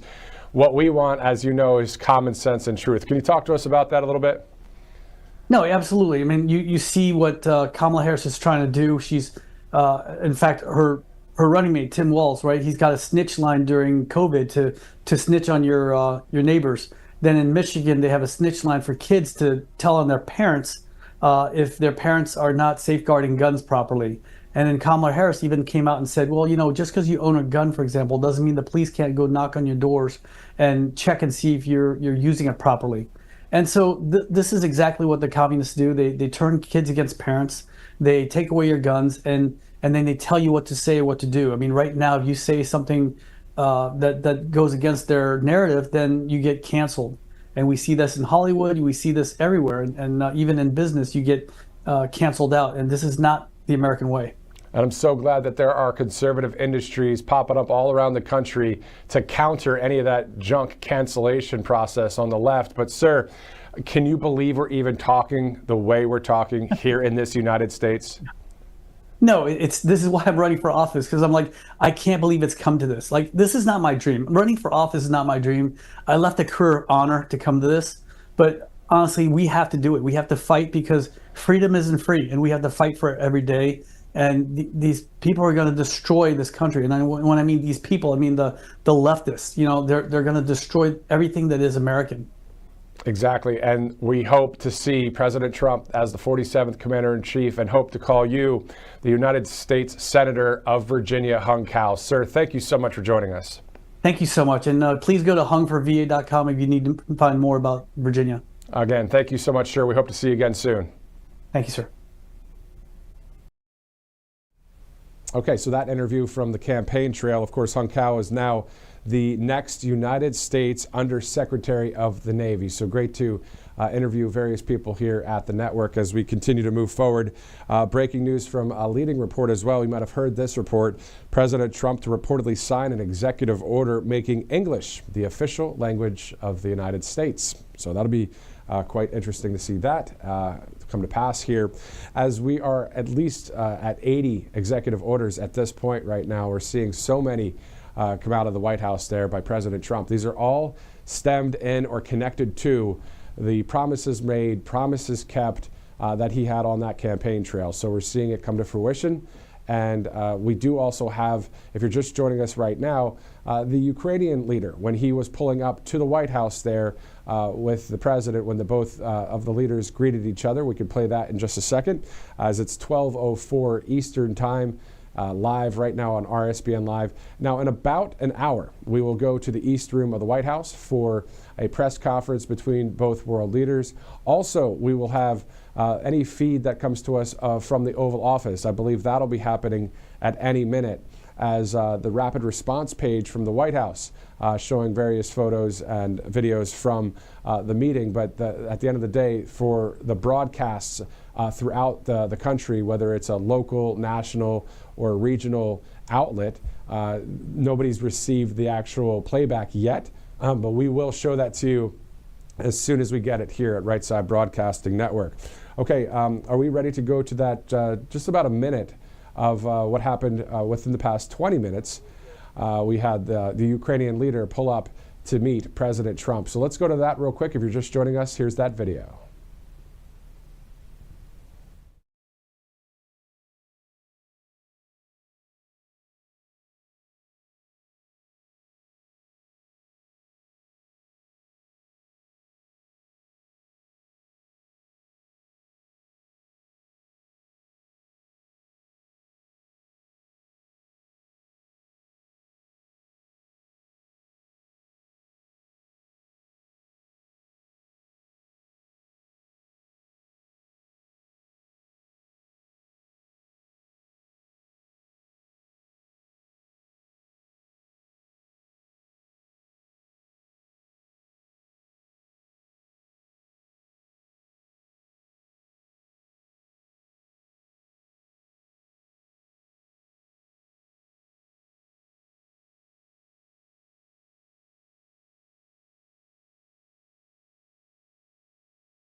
All right, so that was within the hour ago that happened there outside of the West Wing. So soon to be wrapped up are some of the questions and answers from reporters there. There's no live capability happening from inside the Oval Office, so we'll get that tape playback and we will show that to you here as soon as we get it. The interaction between the Ukrainian leader and President Trump, and then both of their statements, and then on top of that, the back and forth with the press. So this may be about a 30 to 40 minute playback that we'll be showing you here. And as you see, sometimes it says moments ago or recorded earlier. We literally mean that. Moments ago this happened. So we'll be showing that to you in its entirety as soon as we get it here at the network. But what will be live today is the East Room of the White House. Just like yesterday with that press conference with Keir Starmer of the UK. We saw that press conference in its entirety and it was live. So we'll have that here for you today as well, with the 8th leader of the world that is now at the White House in 39 days. Can you believe it's been 39 days since this happened, where the president has met with 8 world leaders, signed more than 80 executive orders, and we're seeing so many great things happen throughout our country in every sector, every section of life. And the thing is, some of it takes a little bit of time, right, to get the ball rolling. But still, President Trump pedaled to the metal. And I saw a very good post from a person on Truth Social earlier. So I do want to also check this out for you and show you this post that came earlier today from Joel Fisher on Truth Social. He said, quote, I'll get that to you here. President Trump is governing like he's been shot, indicted, investigated, impeached, and has no, let's just say this way, craps left to give. He's doing exactly what he promised us and exactly what we voted for, and it's glorious. And I spoke about similar points before, that he's gone through so much just as one person since he, walked down or came down those escalators, the golden escalators at Trump Tower in 2015 until today. And that's 10 years so far of just an onslaught from the left. And he has overcome all of those things, because with God, all things are possible, of course. And if you would go through what he has gone through, I wouldn't do anything different as well. I mean, President Trump doing the pedal to the metal kind of historic speed and strength that he's talking about with these executive orders, with meeting with world leaders. really cranking it out, really, hitting the grand slam home run every day in office for not only we the people, which is the reason why he's hired in there, but he's doing it for himself too. I mean, at the end of the day, he wants to be free just like we do. He wants to have his constitutional rights just like we do. He wants peace and safety and a closed border and law and order to increase just like we do. So great to see that, and great to see President Trump leading the charge for we the people, the American people, doing quite awesome as the leader of this nation. And again, think about all of the great cabinet leaders as well that we have in this country that are America First patriots. You remember the other day, I called it an all-star cast of patriots are meeting with the president in the cabinet room today. I posted that on Truth Social early in the morning, and then we saw the great cast of American patriots, these all-stars. These are people that really are doing the job for the right reason, and also they wouldn't align themselves with Donald Trump if they were anti-Donald Trump. Now that happened, as we know, back in the first administration, but this time around, the vetting process, man, it went from vetting maybe a few questions into a lot more questions about where people stood or stand, and also their actions, speaking louder than words over years of time of just saying, I am on team freedom, I am for this country, here's the proof of the words I've spoken or the things that I have done. Obviously, nobody perfect, but still at the end of the day, when you're driving toward a goal, we're all working on it together. So it's great to see all of these things happen. Also, all of this coverage brought to you by several live great sponsors, including Colonial Metals Group. All you have to do is go to freegoldguy.com/RSBN for this urgent retirement warning where we see the BRICS nations, we see Warren Buffett dropping $133 billion in stocks, just dumping them to the side, all over the place when it comes to the financial map sometimes. But what's great is you could be anchored in gold and silver, especially in a retirement account, a savings account, tax-sheltered IRA, a 401k, all to help and save you money, and also to have it in the right place when it comes to gold and silver. So just go to the great website, freegoldguy.com/RSBN. You'll get a free info kit on everything you need to know about gold and silver. As it's 12:11 Eastern Time here on Right Side Broadcasting Network, looking forward to seeing the Fort Knox coverage. That would be quite awesome whenever that is announced, where will it be President Trump himself? Will it be Elon Musk? Who will be there? And what journalists will be allowed to go? How will that look? To see if, as President Trump said, is the gold still there? Well, we hope it is. And at last check, there's several $100 billion of gold bars inside Fort Knox. It's quite interesting to see that.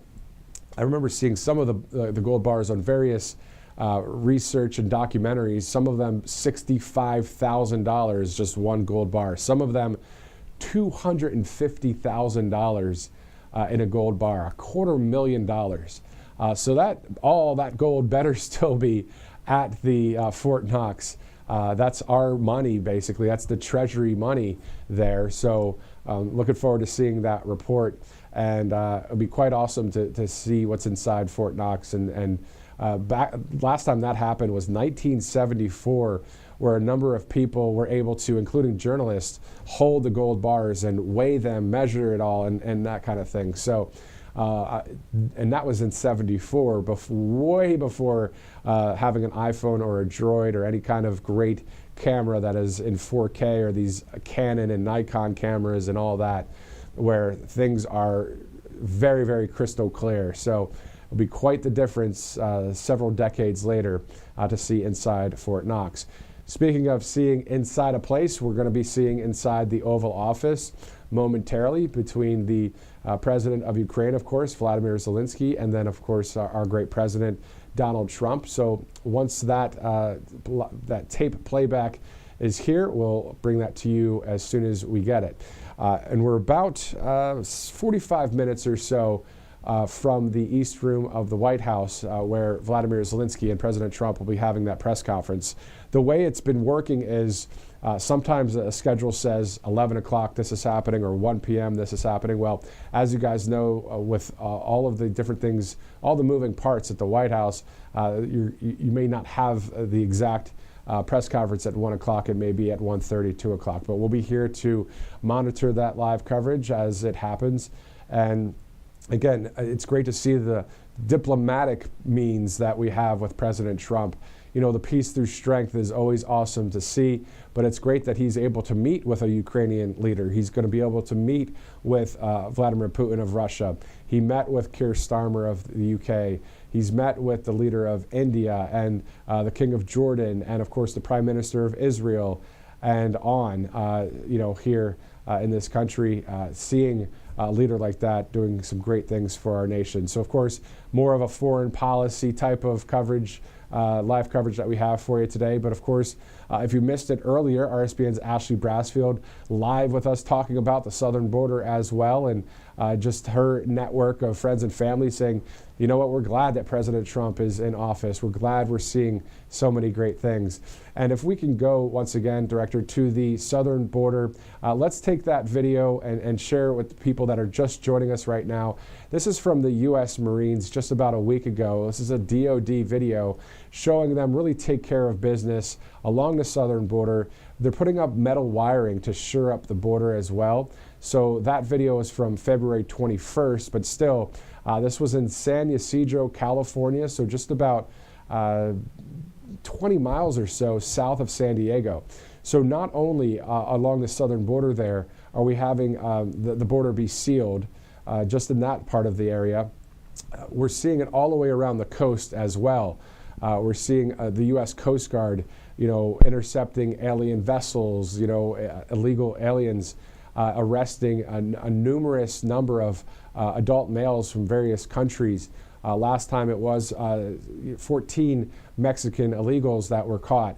Now this video here, of course, is it's called the concertina wire. So this is the barbed wire of sorts, just being shored up and having that extra seal of protection, but also, having the troops there, really that presence of them really deters a lot of people, of course, from wanting to cross the border.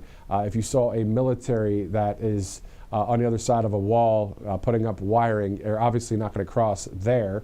But what we're hearing is that in Texas and in parts of California and elsewhere across the entire southern border, that the wall is actually being complete and the building of the wall. So President Trump's wall policy back in his first administration, you remember all those chants at the rallies, build the wall? Well, that is what we're seeing here.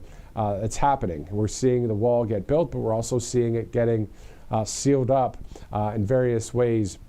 And if you look at other countries too, with their walls that they have, there's a lot of this wiring that is up as well. I mean, really thick wiring that you can't even try and climb over at all, because you'll be met with all of that, and that wouldn't be a good thing, of course. So we've also seen a dramatic drop in the amount of illegal aliens crossing the southern border. I mean, 229 in one day. That's down from 11,000 on average per day under Joe Biden. So wonderful to see all of that come together as we continue our live coverage here, awaiting the Oval Office feed. That again from San Ysidro, California, about 20 miles south of San Diego. Let's go to RepublicanRed.com, a great sponsor here at Right Side Broadcasting Network. You have the sparkling wine, you have the Pinot Noir, the 45-47, as you see, wine on the right side. If you go to RepublicanRed.com, you can see how awesome this website is as well. I'm going to do it here with you, RepublicanRed.com, and check it out with you as we are live at 12:18 Eastern.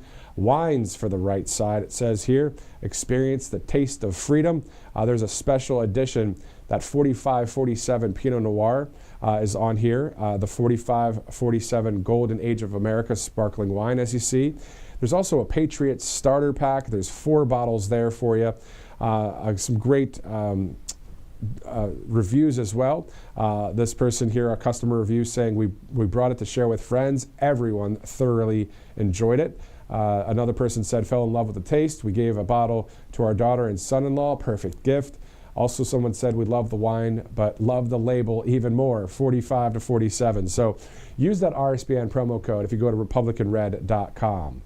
All right, let's move on to a number of other topics here at the network as we continue our live coverage as we see the White House on this Friday, February 28th. So upcoming, we know that on March 4th, President Trump will be speaking at the joint session of Congress there. So we'll have that live coverage here on the network on March 4th. And of course, any other developing news or breaking news that happens, you can count on us to bring that to you, whether it's live right here on this channel or whether it's on Rumble, YouTube, X, Truth Social, whether it's a post, whether it's an article.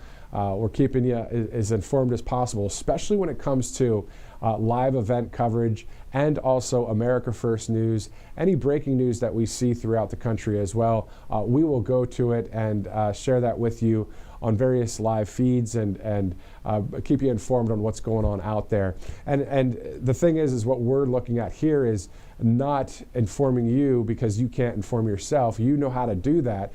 But the thing is it's awesome to be able to have different selections out there, especially companies like us that are based in common sense and the Constitution, and of course have been covering President Trump since 2015. Think about all of those rallies. If we looked at, I wish we could look at the mileage of how much footage we had. I say if we go back in the day to when it was a tape that was recorded instead of more of the digital live feeds, but I wonder how many miles of coverage we have done over the years since 2015, and all of the speeches and all of the remarks and the great events that we have been together here at this network. And I remember one covering back in November of 2022 when President Trump was speaking at a rally there in Miami, Florida, when a huge storm came through, the severe thunderstorm, the rain, and President Trump stood up there with his jacket on and that MAGA hat, and the people of Miami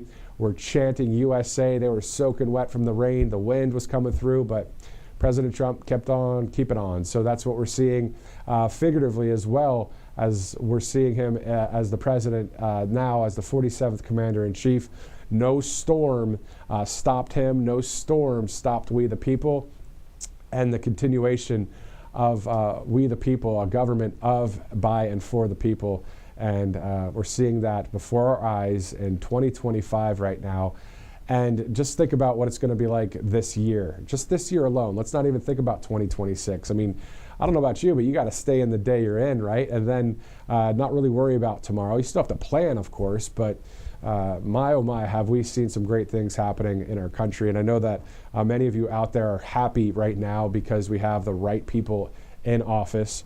And we also, truth be told, we do want to know what's in the Epstein files. I know a lot of people are out there saying we want to see what's in there. Also, we do have some information from that a letter to the FBI Director Kash Patel from Pam Bondi at the DOJ. Well, she said yesterday, by 8 a.m. tomorrow, which is today, February 28th, the FBI will deliver the full and complete Epstein files to my office, including all records, documents, audio and video recordings, and materials related to Jeffrey Epstein and his clients.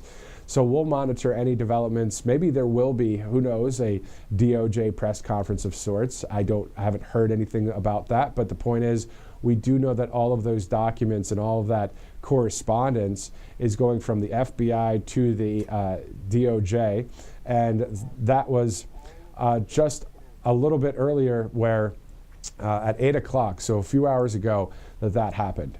All right, so let's go to an interview with Paul Stone, the CEO of Colonial Metals Group. We'll be right back here on Right Side Broadcasting Network. Colonial Metals Group CEO and founder Paul Stone. Sir, thank you so much for joining us. Oh, it's so great to be back, as always. Thank you for having me. Definitely. Can you talk to us about any current economic signs in the domestic and global markets that are causing concern for you? Well, we're in the solution business, if you will. Great crafted question. In the way that, gold and silver is a solution to a problem, I would never consider it or suggest that it's an investment that runs alongside other things. You certainly want to consider what the threats would be and why gold and silver is thriving the way that it has recently and certainly since COVID, and certainly since the year 2000 when the real money printing began, when the retirees the baby boomers started retiring, and debt was just 4 trillion back then, and today it's 36, 37 trillion. So you look at gold and silver as a hedge or a location for money you don't want to have at risk anymore, and unique risks like the ones that face us today from treachery all over, de-dollarization, what the BRICS nations could do, World War III could start, the reaction of other countries from tariffs. You know, Trump's doing a great job, but what will those reactions be by other countries? Will they just lay down? Some will, some won't. And let's talk about some of those countries. Let's talk about BRICS nations and how they're using their local currency and not using the U.S. dollar. Also, the Fed interest rates between BRICS and the Fed. Obviously, that makes for some turbulent times, doesn't it? Yeah, one, you want to make the dollar easy to work with, as you know, Biden certainly sent shockwaves throughout the world when he weaponized the dollar, just like they weaponized lawfare against Donald Trump, trying to keep him from regaining his throne, if you will, since he's playing the joke as king of New York recently. Call it him regaining his throne, his seat of power. Actions the Biden administration took by seizing $600 billion worth of Russian wealth in the dollar showed the rest of the world, if you don't play the ball with us, we might take you out. And Saudi Arabia moves right after that to no longer require payment for oil in the U.S. dollar. So the petrodollar died. BRICS nations are forming because of actions by governments that preceded Trump. When they print to solve our bills, to pay our bills here in America, they cause inflation around the world. And inflation in the United States alone since 2000, measured the old-fashioned way, has been 8% a year. So as the utilization of our dollar becomes more and more difficult or harder to stomach by other countries that also want to be number one, they can't be using our dollar and end up in the pole position, economically speaking, at the top of the heap on our as far as countries' dominance go here on the earth. So threats against the dollar, raising rates, if inflation comes back, raising rates will make it harder for other countries and other investors to consider doing business in the dollar. So there's a lot of catch-22s everywhere you look. Donald Trump has one hell of a fight and a quagmire in front of him, because once he touches on one thing, it affects many other things. So when we're looking at inflation and we're looking at China, I believe they're doing something with gold as well. I mean, right now we're just trying to monitor a lot of movement when it comes to the dollar and gold and silver right now. And I'm sure that's what you're doing as well. Of course. Thanks for mentioning that. When people say, what do they know that we don't? Why has Warren Buffett recently liquidated $170 billion from the market to a cash position? What does he know that we don't? We don't necessarily have to know exactly what's causing them to do what they're doing. Why would other countries, central banks, be stockpiling gold since the turn of the century? Because they know what we all know, that gold and silver is a bulkhead against financial difficulty. It's a seawall. Build it as high as you can against a financial tsunami that eventually comes. What would that tsunami be? Do you really think, sober up a little, do you really think it's okay that we've paid $36 trillion worth of bills with money printed out of thin air? Is that viable? No, everyone knows that it's not. Take that down to the bones in your body. That means the financial system has been bankrupt for so long, it's hard to imagine how we haven't failed yet. But we definitely fail when the dollar resource is exhausted. If the dollar's only worth 3 cents, and they're burning through 2 cents of buying power a year to pay these bills they don't have the money to pay, then it's not too long down the road where that dollar, and it might catch everyone off guard, but that dollar doesn't have the power anymore to pay its bills, to be printed, and everything you're used to enjoying in life, all your creature comforts, your portfolio values, your real estate values, is in ashes because it was valued in the dollar that is dead. And that makes sense. And before we get to the 1, 2, 3s of Colonial Metals Group and what people can do to get the ball rolling there, I wanted to get your take on a couple 24/7 news cycle items, specifically Doge, and outside of that and almost indirectly connected to that, Fort Knox. Your thoughts basically on how Doge has been doing and the fact that the president and Elon saying, hey, we want to go check out the gold to see if it's there. Yeah. So when someone fights to take something unjustly there's a unique fight and a unique language that exists. Like if the government came to take someone's farm, there would be a unique set of words that we would get to hear as that farmer protested having his or her farm taken. When the Democrats are protesting these cuts and ending these financial rivers that they've dug out from our dollar for money to flow to programs they're interested in, their fight doesn't have those words in it. Their fight has entitlement to it, arrogance to it, how dare you to it. And that's meaning that the Doge is highlighting things that shouldn't be funded anymore. They're finding programs that should have never had money flowing toward them or ever been created in the first place. What Trump wasn't able to do in his fight to drain the swamp during his first term, maybe just an analogy, he was looking for the drain plug. Where the hell is that drain plug? Feeling around down at the bottom of that icky swamp, trying to find where do I pull that plug so this thing drains out? The way to seem to drain the swamp is throw a spotlight on it. And then all the creepy crawlies go running and all of the falsehoods and the lies and the secrets are exposed. And people can't run supporting those programs in the future because they've been exposed. And so Doge is doing incredible work. And the main thing I hope it certainly achieves is changing the mindset by breaking arms at the elbow and showing that this is not what the American people ever asked for. And you guys figured a long time ago, you forgot who you actually work for. You don't work for foreign countries. You don't work for foreign governments. You work for the American people who are toiling away at their jobs, hoping you're doing an honest effort at yours. And so that's what Doge can really expose, is that we need as citizens to stop looking at the government to provide solutions to us, that the government is the arbiter of success and they unleash the flows that causes greatness and the pursuit of happiness to occur in this country. They're the ones that break down those chances and opportunities. They're the ones who restrict access to greatness and the pursuit of happiness here in the American for the American family and the American individuals, regardless of what color, race, or creed you are. And the next thing, when we look at Fort Knox, there's also 6,300 tons of gold in New York City. This, I believe, are the remnants of countries who delivered their gold inside of America, forming a Bretton Woods agreement post-World War II, where the dollar had more gold to back itself with, therefore they could create more dollars to help rebuild the world after what Hitler did to it. At one point, there were 12,000 tons sitting 80 feet below street level in this beautiful building in Manhattan in the financial district. And today there's 6,300 tons that remain there. But gold is irrelevant when it comes to your government's finances. They do not want to. Trump has talked about the proponents of going back to a gold standard. But the government at large certainly does not want to relinquish the control, dominance, and oppressive capabilities over you, lording over you, by going back to the gold standard, because that would take away their power and empower us. If there's still 8,500 metric tons in Fort Knox, great. If there aren't, that's a sad travesty and is one more giant example of how government officials have made choices without your interests involved, without ever considering what's best for you, the people who sent them there to Washington. And then when we shift gears for people that are saying, I do have some money in the bank account, a savings, a retirement, and they're looking at gold and silver, talk to us about Colonial Metals Group. What is the first step they should take? Bring us your questions. Bring us your uncertainties. Bring us the things you're nervous about, wondering about. You might think you're the only one who thinks about the things you're thinking about and are concerned about your things you're concerned about.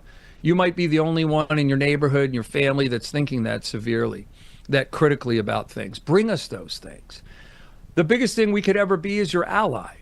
We certainly get the confusion, and especially if you're 60, 70, 80, 90 years old, the confusion swirling around in your head, like, how the hell did America end up like this? Like, it literally takes an executive order to prescribe that men, regardless of whatever they've done to their bodies, can't compete in women's sports? It takes an executive order for that? So it takes, sanctuary cities, deporting illegal criminals. They're confused. We want to become your ally. Clarity is the number one ingredient to confidence. It's hard to be confident about a damn thing if you're uncertain about it and if you're confused about what to focus on and what to look for. just like autonomy is one of the absolute pillars to democracy. And financial autonomy is how you get to say and do what you want with your time. If you run out, if your money runs out, if your finances are wrecked, if the value of your savings is destroyed, then you don't have financial autonomy anymore. Relocating dollars away from dollars and into ounces preserves that financial autonomy for you until the day you wake up in the morning super excited to go racing back to other things. Then out of gold and silver you come. So we're here to help empathize and provide clarity and confidence to the concerns you have, because they're legitimate. You can't pay bills, your country can't operate, your stocks can't go higher, your real estate can't go higher because of printed money, and you count on that lasting forever. That's ridiculous. If you're just joining us now, this is Paul Stone, the CEO and founder of Colonial Metals Group. All you have to do is go to freegoldguide.com/RSBN. Get that info kit on gold and silver, tax-sheltered IRA, 401k, all tax-free. freegoldguide.com/RSBN. Sir Paul, anything else you'd like to share with us before we go? We only deal in physical gold and silver. It's a very simple process to go through, although we get and understand it might be and probably is the first time you've ever done it. There are tens of thousands, hundreds of thousands, millions of people that have already made this move. They did it during the first Trump administration. They did it during Obama. They've done it during Biden. You're joining a club of people who think like you do. And it might feel like you're the only one, but I assure you, you're not. So you're going to find an ally with us, and we only deal in physical gold and silver, titled in your name, in a safe in your home, or in a depository in a red state. There you go. Paul Stone, the CEO of Colonial Metals Group. Sir, thank you again for joining us on Right Side Broadcasting Network. Thank you for having me. Welcome back to Right Side Broadcasting Network. I'm Matthew Alvarez alongside Robert McNeely here as we get ready to go live to the White House.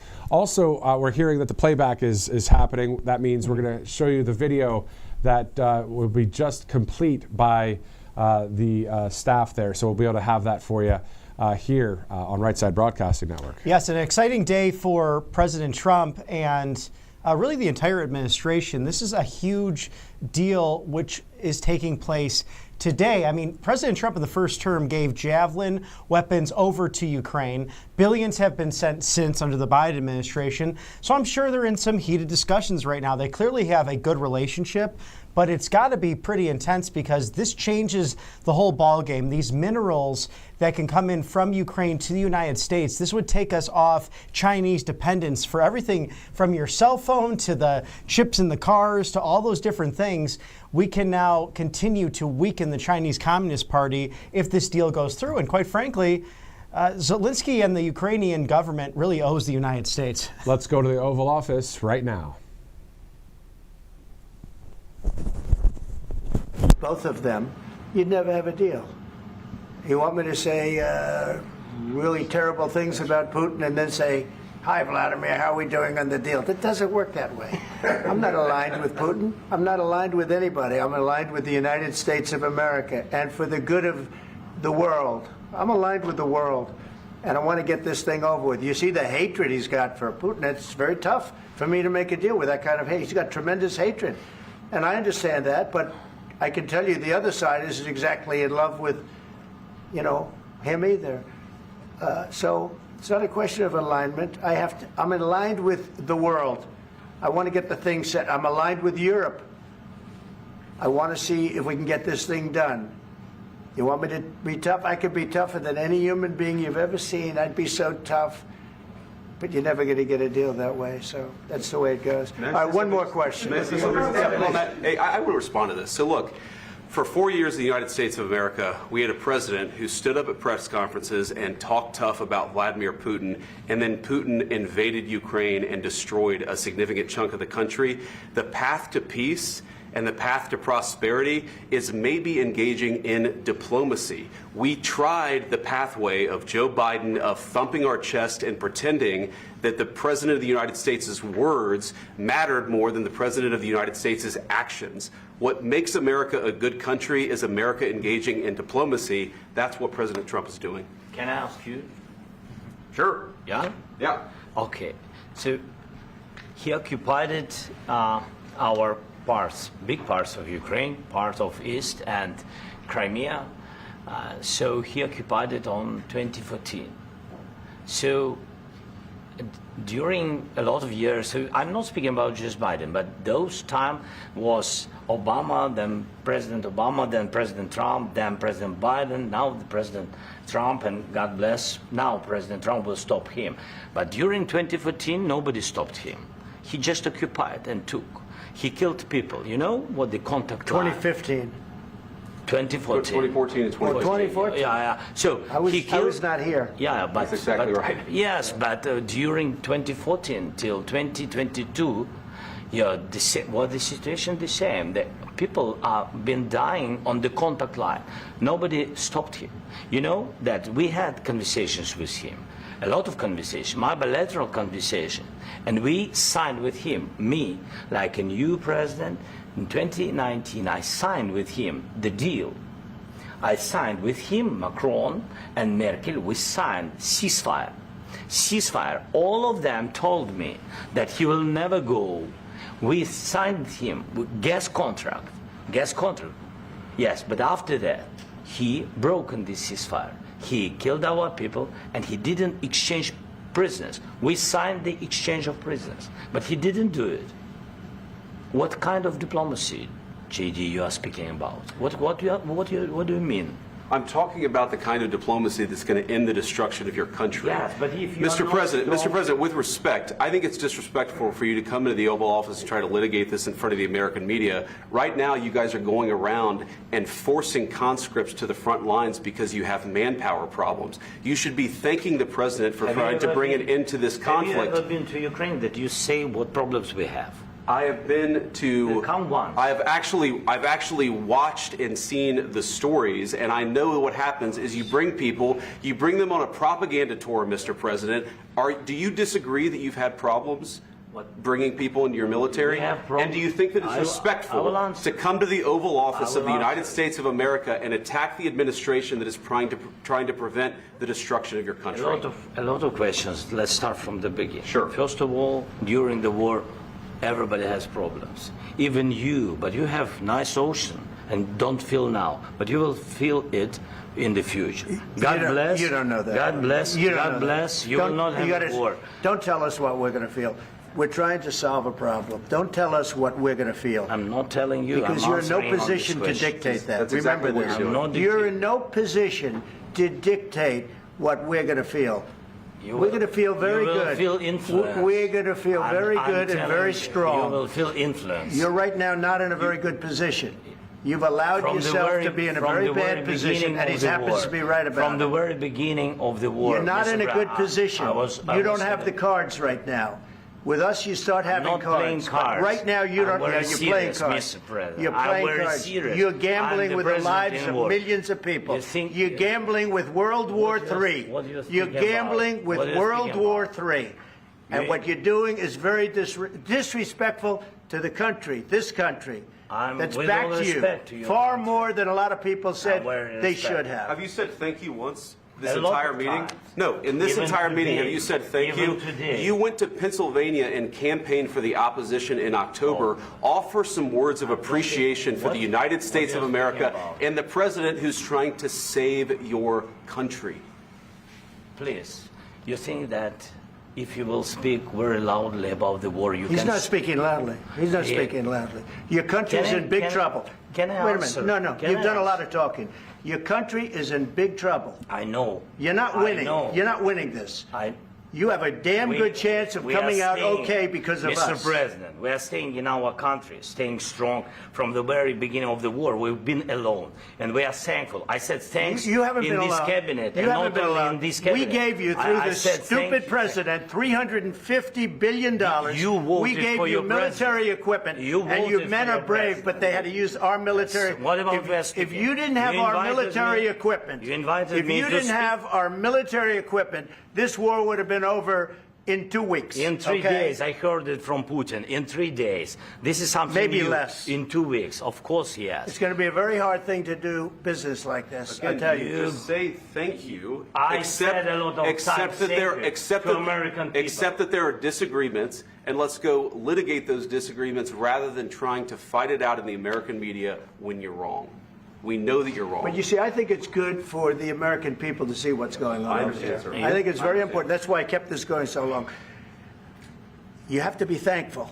You don't have the cards. Thankful. You're buried there. Your people are dying. I can tell you You're again, running low I on know. soldiers. Don't, please, you're running Mr. low President. on soldiers. It would be a damn good thing. Mr. And then you tell us, I don't want a ceasefire. I don't want a ceasefire. I want to go and I wanted this. Look.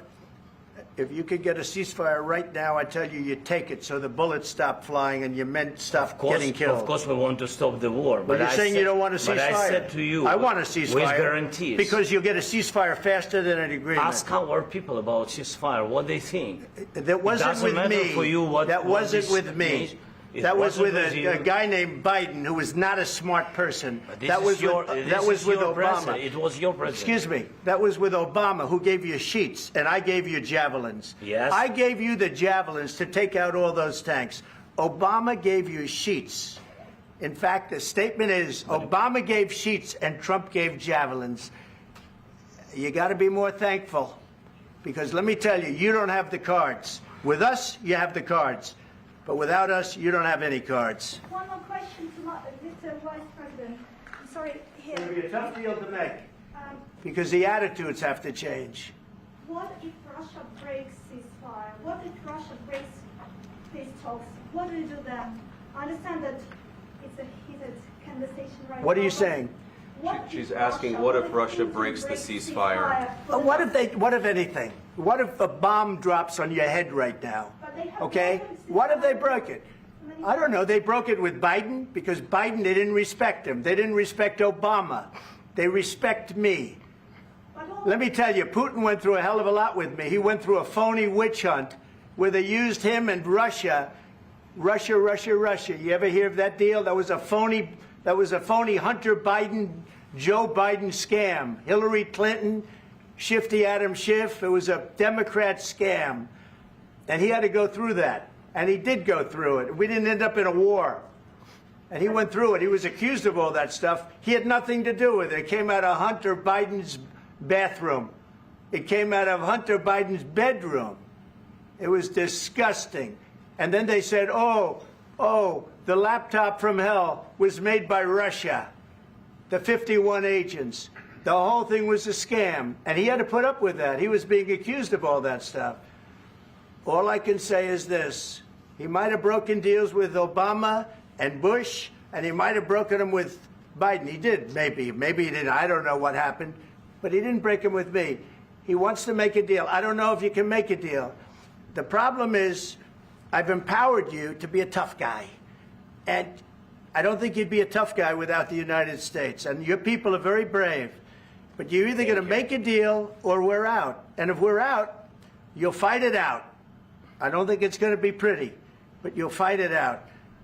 But you don't have the cards. But once we sign that deal, you're in a much better position. But you're not acting at all thankful. And that's not a nice thing. I'll be honest, that's not a nice thing. All right, I think we've seen enough. What do you think? Huh? This is going to be great television, I will say that. All right. We'll see what we can do about putting it together. Guys, let's go.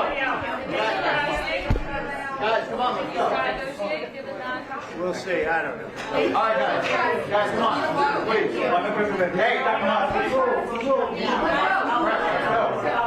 Guys, come on. Let's move, please.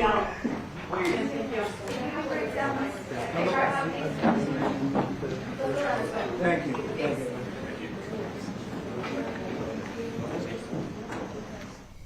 Well, the fireworks in the Oval Office on this Friday, February 28th. How many times do you want to replay that, Robert, and watch it again? America first, America first, America first. Okay, I mean, that is what leadership is.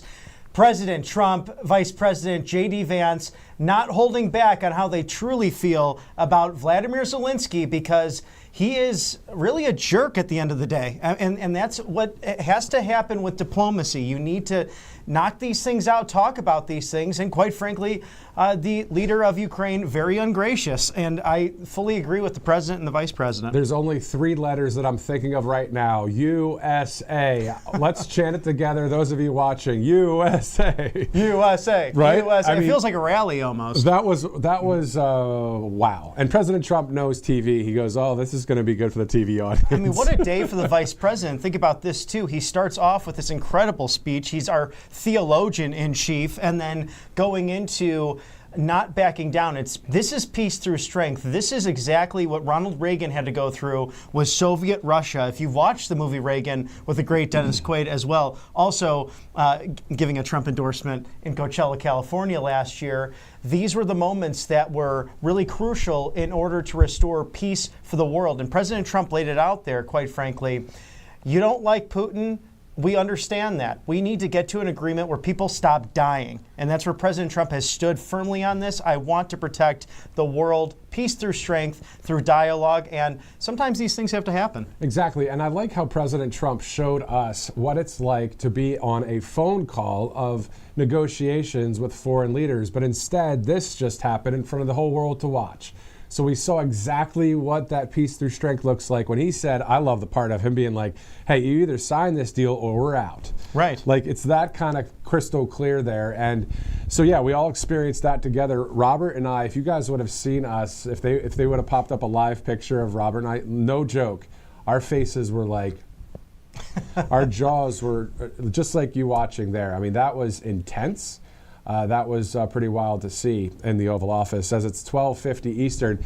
So if that's the way it's in the Oval Office, what is it going to be like at the East Room of the White House? Will the East Room press conference that happens, slated for, it is slated for 10 minutes from now, highly doubt that's going to happen now, but at 1 o'clock, it may be at 1:15, whatever. But the point is, will Vladimir Zelenskyy show the respect that is needed for this to be a smooth East Room press conference? Or will we see more fireworks in a few minutes like we just saw at the Oval Office? And Director, do we have any of the clips from what we just saw that we can go to at all ready to go now? If not, okay, so let's pick any clip you like, Director, because let's take a look. Okay, so we're going to take a look in just a second. He's picking all the different clips out there, but there's so many that are just intense. It was intense. Well, and President Trump said he let the conversation go on with the vice president and President Zelenskyy because this is transparency. It's actually showing you, the American people, what they deal with on a regular basis. Let's send that over to that clip so you can see what you might have just missed.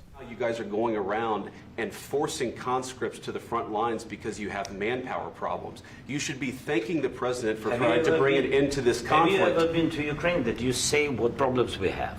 I have been to. Come once. I've actually watched and seen the stories, and I know what happens is you bring them on a propaganda tour, Mr. President. Do you disagree that you've had problems bringing people into your military? And do you think that it's respectful to come to the Oval Office of the United States of America and attack the administration that is trying to prevent the destruction of your country? A lot of questions. Let's start from the beginning. Sure. First of all, during the war, everybody has problems. Even you, but you have nice ocean and don't feel now, but you will feel it in the future. God bless. You don't know that. God bless. God bless. You will not have a war. Don't tell us what we're going to feel. We're trying to solve a problem. Don't tell us what we're going to feel. I'm not telling you. Because you're in no position to dictate that. That's exactly what you're doing. You're in no position to dictate what we're going to feel. We're going to feel very good. You will feel influence. We're going to feel very good and very strong. You will feel influence. You're right now not in a very good position. You've allowed yourself to be in a very bad position, and he happens to be right about it. From the very beginning of the war. You're not in a good position. You don't have the cards right now. With us, you start having cards. Right now, you don't. You're playing cards. You're playing cards. You're gambling with the lives of millions of people. You're gambling with World War III. You're gambling with World War III. And what you're doing is very disrespectful to the country, this country, that's with backed all respect to you your far country. more than a lot of people said they respect. should have. Have you said thank you once? This A lot entire of meeting? times. No, in this Even entire meeting, today. have you said thank Even you? today. You went to Pennsylvania and campaigned for the opposition in October. Offer some words of appreciation for the United States of America and the president who's trying to save your country. Please, you think that if you will speak very loudly about the war, He's not speaking loudly. He's not speaking loudly. Your country's in big trouble. Can I Wait a answer? minute. No, Can you've I done a lot answer? of talking. Your country is in big trouble. I know. You're not I winning. know. You're not winning this. You have a damn good chance of we are coming out staying, okay because of Mr. us. President, we are staying in our country, staying strong from the very beginning of the war. We've been alone, and we are thankful. I said thanks You haven't in been this alone. cabinet, You and haven't not been only alone. in this We cabinet. gave you, through I this said stupid thank you. president, $350 billion. You voted we gave for you your military president. equipment, You and you voted men for are your brave, president. but they had to use our military. What about If you didn't have You our invited military me- equipment, You invited if me you to didn't speak. have our military equipment, this war would have been over in 2 weeks. In 3 okay? days, I heard it from Putin. In 3 days, this is something Maybe new. less. In 2 weeks, of course, yes. It's going to be a very hard thing to do business like this. Again, I tell you. just say thank you. I said a lot of times that there, thank you accept to that- American people. Accept that there are disagreements, and let's go litigate those disagreements rather than trying to fight it out in the American media when you're wrong. We know that you're wrong. But you see, I think it's good for the American people to see what's going on. I understand, sir. I think it's I very understand. important. That's why I kept this going so long. You have to be thankful. You don't have the I'm cards. thankful. You're buried there. Your people are dying. tell you You're again, running low I know. on soldiers. Don't- don't, please, you're running Mr. low on President. soldiers. It would be a damn good thing. Mr. And then President. then you tell us, I don't want a ceasefire. I don't want a ceasefire. I want to go and I wanted this. Look, if you could get a ceasefire right now, I tell you take it so the bullets stop flying and your men stop getting killed. Of course, we want to stop the war. But you're I saying said- you don't want a ceasefire. But I said to you, I want a with ceasefire. guarantees. Because you'll get a ceasefire faster than an agreement. Ask our people about ceasefire, what they think. That wasn't it doesn't with matter me. for you what That what wasn't this with me. means. It That was wasn't with you. a guy named Biden who was not a smart person. This That is was your, with, this that was is with your Obama. president. It was your president. Excuse me. That was with Obama, who gave you sheets, and I gave you javelins. Yes. I gave you the javelins to take out all those tanks. Obama gave you sheets. In fact, the statement is Obama gave sheets and Trump gave javelins. You got to be more thankful, because let me tell you, you don't have the cards. With us, you have the cards. But without us, you don't have any cards. One more question to Mr. Vice President. I'm sorry. It's going to be a tough deal to make, Um, because the attitudes have to change. what if Russia breaks ceasefire? What if Russia breaks peace talks? What do we do then? I understand that it's a heated conversation right now. What are you but saying? what She's if asking, what if Russia breaks the ceasefire? What if anything? What if a bomb drops on your head right now? But they have Okay? broken ceasefire What if they broke it? many I don't know. times. They broke it with Biden because Biden, they didn't respect him. They didn't respect Obama. They respect me. Let me tell you, Putin went through a hell of a lot with me. He went through a phony witch hunt where they used him and Russia. Russia. You ever hear of that deal? That was a phony Hunter Biden, Joe Biden scam. Hillary Clinton, Shifty Adam Schiff. It was a Democrat scam. And he had to go through that. And he did go through it. We didn't end up in a war. And he went through it. He was accused of all that stuff. He had nothing to do with it. It came out of Hunter Biden's bathroom. It came out of Hunter Biden's bedroom. It was disgusting. And then they said, oh, the laptop from hell was made by Russia. The 51 agents. The whole thing was a scam. And he had to put up with that. He was being accused of all that stuff. All I can say is this. He might have broken deals with Obama and Bush, and he might have broken them with Biden. He did, maybe. Maybe he didn't. I don't know what happened. But he didn't break them with me. He wants to make a deal. I don't know if you can make a deal. The problem is, I've empowered you to be a tough guy. And I don't think you'd be a tough guy without the United States. And your people are very brave. But you're either going to make a deal or we're out. And if we're out, you'll fight it out. I don't think it's going to be pretty, but you'll fight it out. But you don't have the cards. But once we sign that deal, you're in a much better position. But you're not acting at all thankful. And that's not a nice thing. I'll be honest, that's not a nice thing. All right, I think we've seen enough. What do you think? Huh? This is going to be great television, I will say that. All right. We'll see what we can do about putting it together. Thanks, sir. And I need the back of this. We'll see. I don't know.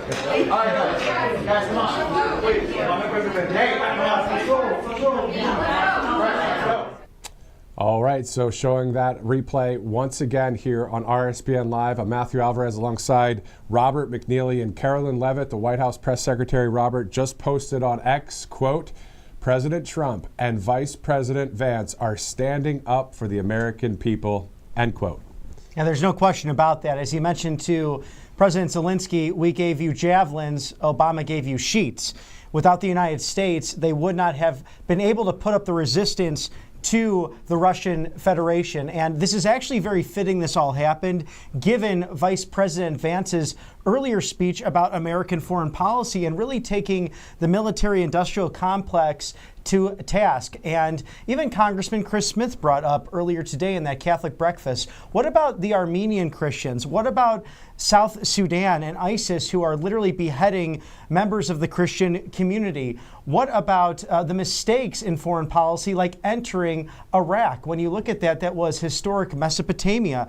Many of the Christian community were infected and impacted by that unintentionally, but many of those ancient cities and civilizations being destroyed because of even globalist foreign policies coming from Republican and Democrat previous administrations. So a very fitting day for the Trump-Vance foreign policy. And this, you have to remember, while we were watching that replay, Robert and I were talking about, you know, those American flag lapels? Well, I'm wearing one, he's wearing one. You don't see Ukraine on our lapel here.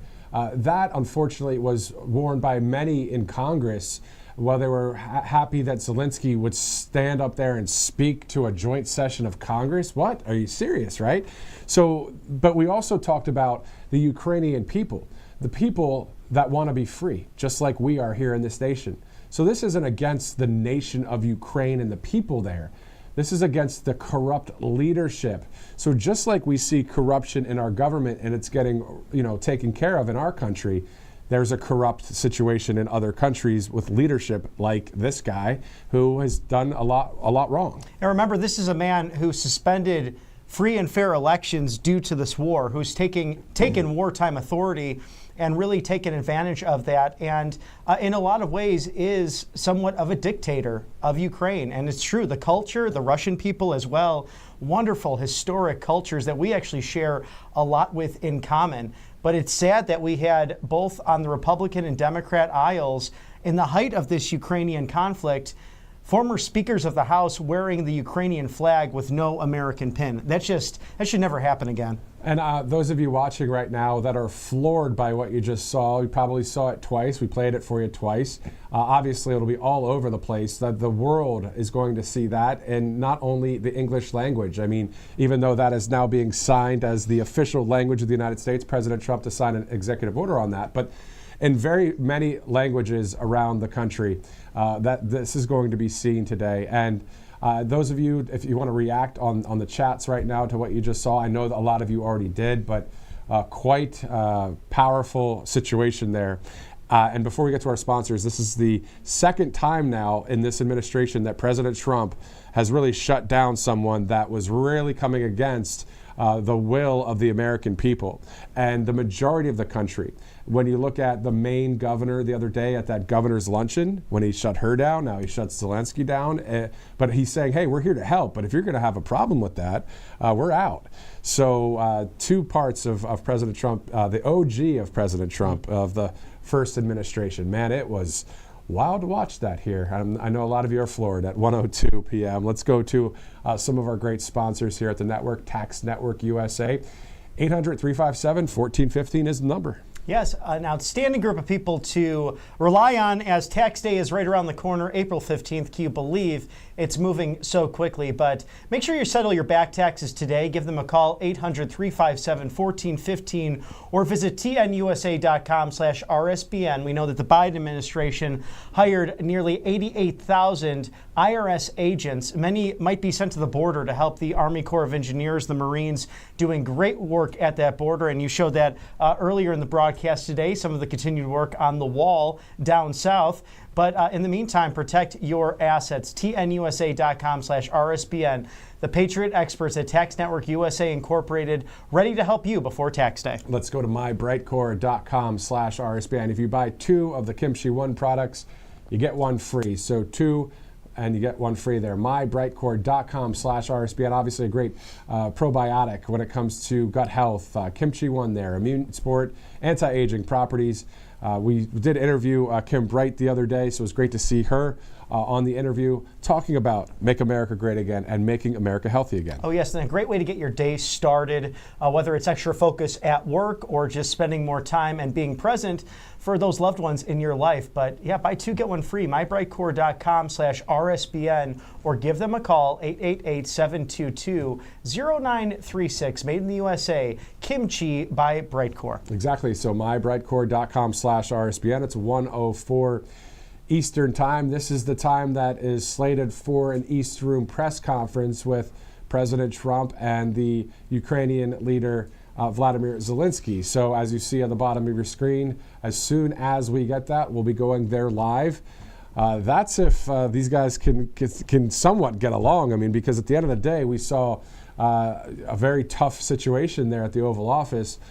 How will Zelenskyy come out now at the press conference? That's the question. Right, and I don't assume this will happen. I can't remember the last time, but we know President Trump will walk away. He said in the Oval Office, if you don't agree to these terms, the United States is walking. So this is minerals that will be very great for our country, things that we need that can actually power little things like this, your device, these crucial minerals that Ukraine is known for and rich in, wheat, also other trade deals that really need to go into effect because, as President Trump said, he sent the javelins. Without President Trump, they would not have had a shot against Vladimir Putin's army. They were too powerful. Now, granted, the Ukrainian military has been quite brave and has stood up against the Russian Federation, but now it's at a stalemate of over 1.5 million people dying. That's military and civilians. The killing needs to stop, and President Trump said if we completely exit out of this, the United States, it's going to be really an ugly end for Ukraine, and I fully agree with that based on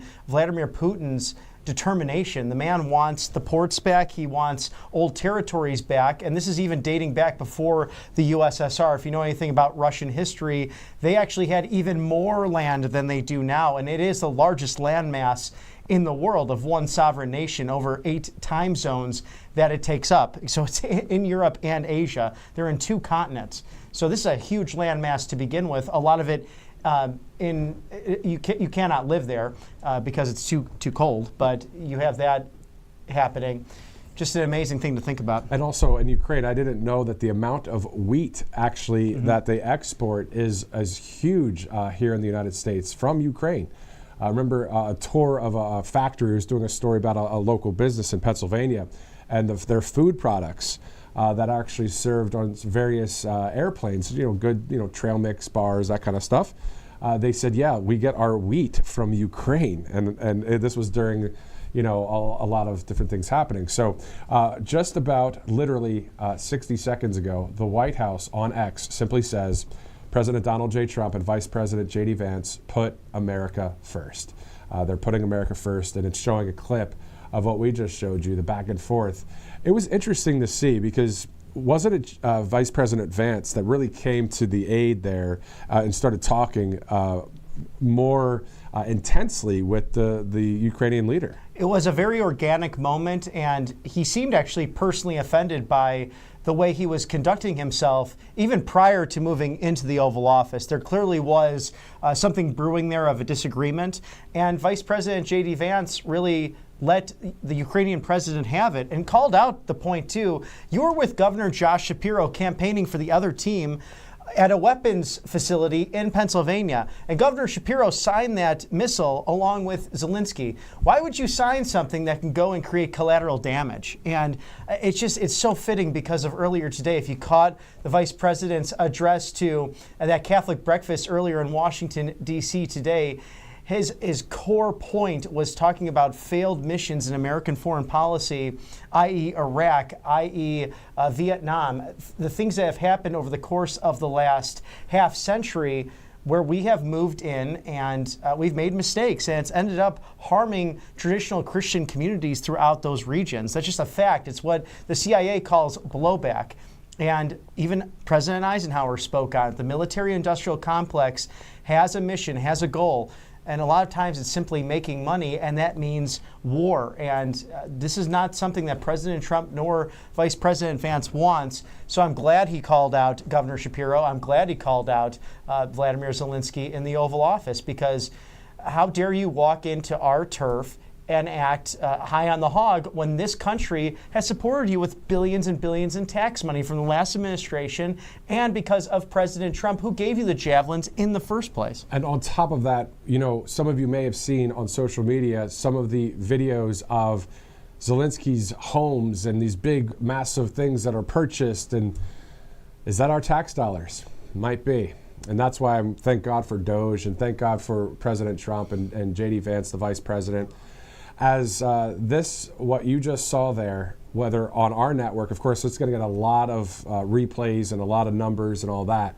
But across the board, all over the world, that video of what we just saw is going to be quite, mostly it's those big interviews, when, right. Somebody interviews like President Trump or whatever, and you get these big numbers. That right there, out of nowhere, and we didn't know that was going to happen in that kind of way. So a lot of views today for that. That just happened within the hour. Let's go to patriotaddictdeals.com, patriotaddictdeals.com. Many, many products on this website, including the Trump combat knife there. You can go to a QR code, use the RSBN code, and Robert, 30% off. I mean, that's quite a percentage. An outstanding item for your man cave or your MAGA office to showcase your support for President Trump. And that's a great deal on there. And this website has some really outstanding deals. But another thing, I can attest to this, once these items are gone, they're gone, and it will take a while to come back. So scan that QR code now, claim that 30% off with RSBN30, an easy code to remember, a great discount, and show everyone just how you feel about how proud you are with this administration, with this last campaign, November 5th of 2024, Liberation Day for America. And a great way to, either if you're taking it out hunting or just displaying it in your office, I think it's a good token for everything you support with the MAGA agenda. Exactly. We're seeing a lot of social media reports about the I don't know if I want to call it aftermath, but the conclusion of that wild fireworks display in the Oval Office there. Libs of TikTok 2 minutes ago saying the Ukrainian ambassador to the United States is on the verge of tears after Trump and Vance bodied Zelenskyy, that of course from Libs of TikTok. And then of course another statement from President Trump where he said in this moment, you either make a deal or we are out. I mean, that is cut and dry. Mm-hmm. And it's, again, great to see the strength of a leader like this. Right. It's the art of the deal in real time. And, I'm sure that he will try to work through as much as he can. He is the consummate deal maker, but, clearly that was great TV, as he put it. And he's up against, I think, his last ounce of patience. I mean, President Trump has been very good about reaching out to both Zelenskyy and Putin in this process. He's had it, and he's tired of the killing, and he's remained more consistent on this than any politician in Washington, D.C. I also believe that the Congress really needs to continue its investigation on who financially benefited from this war, including members of Congress, because there was too much excitement surrounding it. And really hats off to people like Marjorie Taylor Greene, to Matt Gaetz, those who remain consistent in the Freedom Caucus and said, put America first, not the Ukrainian government. And again, it's not the people, it's not the culture. We love them. We love the Russian people too. It's their governments that are extreme, totalitarian, and causing all of this heartache and pain. To your point, can you believe that what you just said there? And I'm reflecting on it a little bit. You said that members of Congress, they were excited about this whole thing, wearing the Ukrainian flag and loving the fact that Zelenskyy was going to speak at this joint session of Congress that happened under Biden. So the fact is this: we don't have a president in office now that is pro starting any wars for any, you know what I mean? Like Right. he is. He didn't start any new wars during the first administration. He wants peace. He wants the killing to stop. That's what we're looking for. That's what he wants, and that's what we voted for. So we, the people, want this to happen as well. Now, President Trump, when he has to call on a surgical strike to ISIS and things, okay, of course, there's a lot of situations like that. So anyway, let's go to some other sponsors here at the network, as it's 1:13 Eastern. We're awaiting the now press conference from the East Room. Will we have the press conference? You kind of talked about it a little bit. You know, if there's no deal, President Trump is out. I spoke about it too. But does that mean that if Zelenskyy says, I'm not going to sign this, do you think President Trump's going to want him at the East Room and have even a press conference? Yeah, that's an excellent question. I could see President Trump calling it all off. You know, it's been unprecedented. I don't remember that or recall that in recent memory with any administration. But I think if they don't reach anything, maybe they come out and talk about that for a moment and then just walk away, because I think everyone's anticipating a follow-up for what happened in the Oval. But if there's no deal today, there's no deal. President Trump is willing to walk away. But I think what President Trump could add to spice up the deal, angelpaste.com. Maybe something that Mr. Zelenskyy would enjoy, since we're going to obtain all of his wonderful minerals and wheat, which we can use here in the United States. But angelpaste.com, think about this: non-GMO, no chemicals, vitamin B you can put on your hands, and we've tested it right here in the studio. And I had some really dry hands one day, and that miracle cream, within about 5 minutes or less, wow, I had beautiful, lovely hands after that. So they also have a mosquito repellent that's all natural, an orange flavor that is good for immune deficiencies as well. They're out of Spring, Texas, Christian-based company, also hiring U.S. veterans. So one of the all-stars here. And they know a lot about those pesky mosquitoes being on the Gulf of America. Exactly, they do. And also that a lot of different products on angelpaste.com. Use that RSBN promo code for angelpaste.com. And to your point, Gulf of America, was great to interview an owner of a company there called Gulf of America Outfitters. It was a live interview from the actual Gulf of Mexico. So if you guys missed that, it's on from a couple of days ago, some live coverage there. Okay. Okay, so what we're going to do is now show the entire meeting with Vladimir Zelenskyy and President Trump. I guess that before was the media segment of the reporters with the questions and answers. So, producer, is that right, that we're going to something that happened prior to the fireworks situation? Okay, so what we're hearing is this is the entire meeting with the Ukraine leader and our great president, the one that's an outsider, President Trump. Take a look.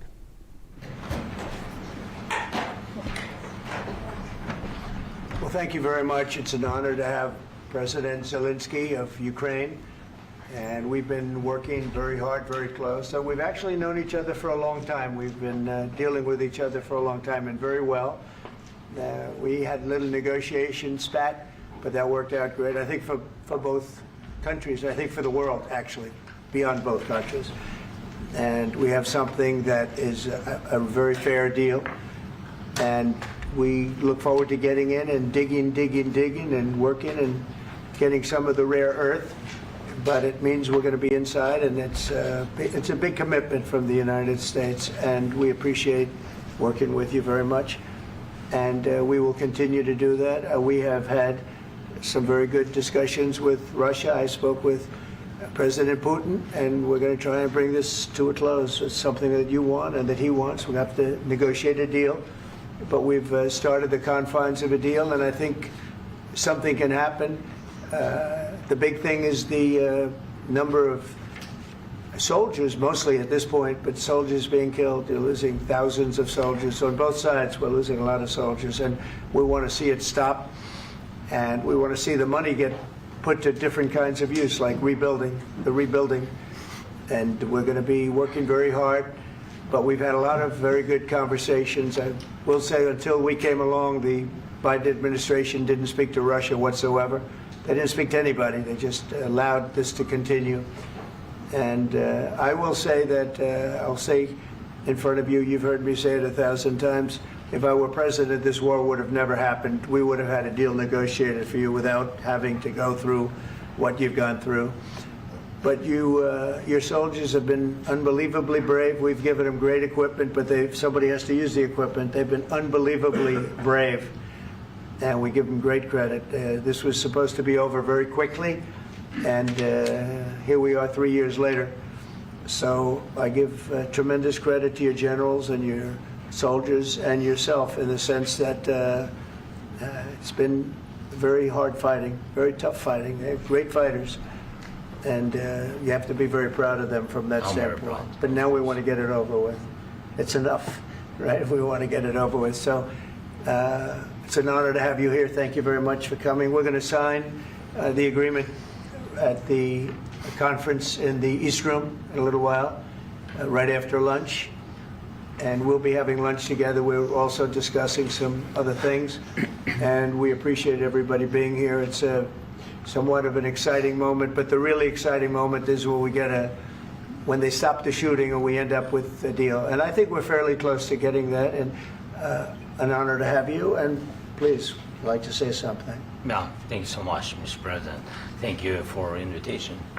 And really, I hope that this first document, will be first step to real security guarantees for Ukraine, our people, our children. I really count on it.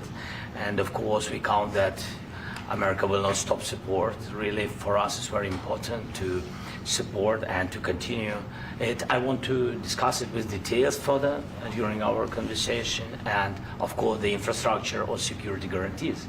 Because for today, I understand what Europe is ready to do. And of course, I want to discuss with you what the United States will be ready to do. And I really count on your strong position to stop Putin. And you said that enough with the war. I think that is very important, Ben, to say these words to Putin at the very beginning of war, because he is a killer and terrorist. But I hope that together we can stop him. But for us, it's very important to, to save our country, our values, our freedom and democracy, and of course, no compromises with the killer about our territories. But it will be later. And of course, what I wanted, we spoke about it by phone with you about the drones production. We have very good drones production. I think the best one in the world for today because of the war. Yes, and of course, we need very much the air defense. You have the best air defense in the world, and really you helped us under attacks of Russians. And I want to speak how we can exchange the licenses. We're open to share the licenses of all our drones with you, of course, with the United States. And we need licenses for quick production of air defense. Even after the war, we need our nation to be calm, that we are secure. So that's why we need this air shield. And of course, about this, I want to speak about the contingents. I think that France and UK already spoke to you, and we know that Europe is ready, but without the United States, they will not be ready to be as strong as we need. And the last point, last not least, about exchange, about our people and children. And you know that this crazy Russian, that they stolen 20,000 of children, Ukrainian children. They changed their names, they changed their families, relatives, and now they're in Russia. We want to bring them back. And really, it's a big, big dream, task and goal for me and our warriors. By the way, Mr. President, we released more than 4,000 warriors from Russian prison, but there are thousands more in the prison. I wanted to share with you some images, how it's, can I now? Yeah, please. Some minute, 1 minute. 1 minute. Just you to understand in what circumstances, in what situation they are, and what the attitude of Russia to our prisoners. That guys, just you before and after. And you see before and after, just you to understand. Now thousands of such guys, ladies and men, there, and that, so they don't eat, they beat them, and they, you know, do a lot of you know, bad things. So out of, even during the war, there are rules. Everybody knows there are rules during the war. So these guys, they don't have any rules. You see that 50, 60 kilograms to them, and a lot of such things. And I didn't want to show you what the changes with images of children, because I will just share with you. And, I mean, it's looking tragic. Yep, that's tough stuff. Yeah, I wanted very much to give you, and you see it. Yeah. This is pastor, by the way. They stolen pastors because it's not Russian church. They stolen pastors and moved pastors to the prison. We, at the end of last year, we brought 3 pastors, and we could exchange them. And this is pastor, you see. Yeah, that's tough. Yeah, so I mean, this I wanted to show you, and this. So thank you very much. We want to get that ended, right? Yeah, of course. We And want. I think we will. And We have to, of course. do you have any questions, please? Thank you, Mr. President. With the, how much money is the U.S. going to put into the fund that is being created today, and how does this provide long-term security for Ukraine? Well, we don't know exactly how much, because we're going to be putting some money in a fund that we're going to get from the raw earth that we're going to be taking and sharing in terms of revenue. So it's going to be a lot of money will be made from the sale and from the use of raw earth. And as you know, our country doesn't have much raw earth. We have a lot of oil and gas, but we don't have a lot of the raw earth. And what we do have is protected by the environmentalists, but that can be unprotected. But still, it's not very much. They have among the best in the world in terms of raw earth. So we're going to be using that, using it for all of the things we do, including AI and including weapons and the military, and it's really going to very much satisfy our needs. So it's something that just worked out really well. We have a lot of oil, and we have a lot of gas, we have a lot, but we don't have raw earth. So this has just about every component of the raw earth that we need for computers, for all of the things we do. This puts us in great shape. And on long-term security for Ukraine, how does this provide? I think they're going to have great luck. I think once we make the agreement, that's going to be 95% of it. They're not going to go back to fighting. I've spoken with President Putin, and I feel very strong. I've known him for a long time, and I feel very strongly that they're very serious about it, and we'll make a deal. And when the deal is made, I don't think we talk about security. Everyone's talking about the other day. All they talked about was security. I said, let me make the deal first. I have to make the deal first. I don't worry about security right now. We have to have a deal, because right now, last week, 2,000 soldiers died on both sides. 2,000, and they're losing 1,000, 2,000, 3,000 a week. So as we sit here and we talk, people are getting shot and dying on the battlefield. And, you know, they're not American soldiers, but they're Russian soldiers and they're Ukrainian soldiers, and we want to be able to stop it. And we want to be able also to spend money on other things. We don't want to, this is a tremendous amount of money, and what the Biden administration did was terrible. They were giving money, but he had no security on the money. Europe, as you know, gave much less money, but they had security. It was in the form of a loan. They get their money back, and we didn't. And now, at least we're protected, because the American taxpayer has to be protected too. But this is an incredible agreement for Ukraine, because we have a big investment in their country now, and what they have, very few people have. And we're able to really go forward with very, very high-tech things and many other things, including weaponry that we're going to use in many locations, but that we need for our country. Mr. President, this allows us to do that. Will you continue? Sorry. Military aid. Yes, go ahead, please. If I can just, yes. in the document, there is one of the very important points. If we speak about business and investment, we never had LNG terminals in Ukraine. This document will open. I mean, the next documents, but anyway, here we see in the framework, we see really goodwill for this. LNG terminals for us is very important, and I think for security of European continent. We have the biggest storage, gas storage. We have the biggest in Europe. Yes, yes, and we can use it. Use it for LNG. Use it for LNG, and we will do it. And really, we can help Europe because Europe really helped. President Trump said that they made less support, but they are our friends and they are our very supportive partners. They really gave a lot, Mr. President. They did. They gave a lot, but they gave much less. No. Much less. No. No. No. Okay. Okay.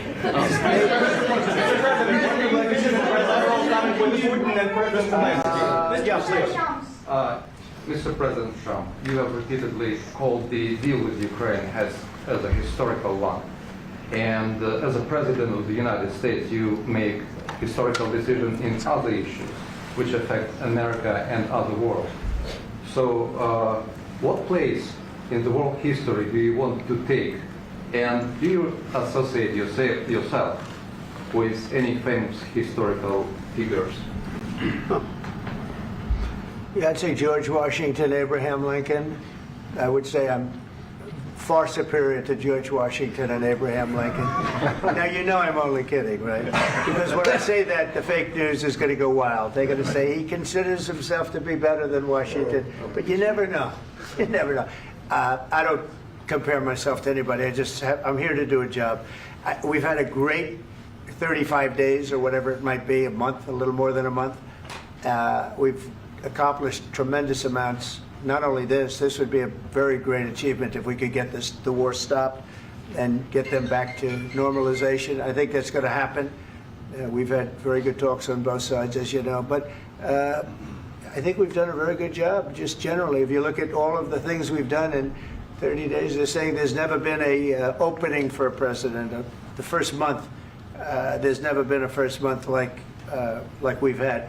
And this is one of the very important things. This, to me, is one of the most important things because we have tremendous death taking place as we speak, and I don't want to have that. You know, think of the parents, whether they're in Russia or Ukraine, think of the parents of all these people being killed needlessly. They came to our territory. Should have never started. This would have, if I were president, this would have never started. Mr.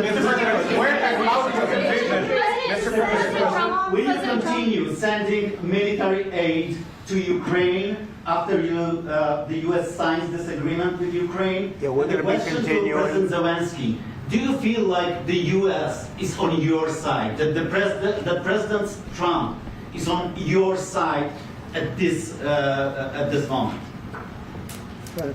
What do you think? He wants to know, do you think that, sort of a stupid question. I guess we wouldn't be here if I wasn't. I think that the United States on our side from the very beginning of occupation, and I think that President Trump on our side, and of course, I'm sure that the United States President will not stop support. This is crucial for us. It's important for us. Yes.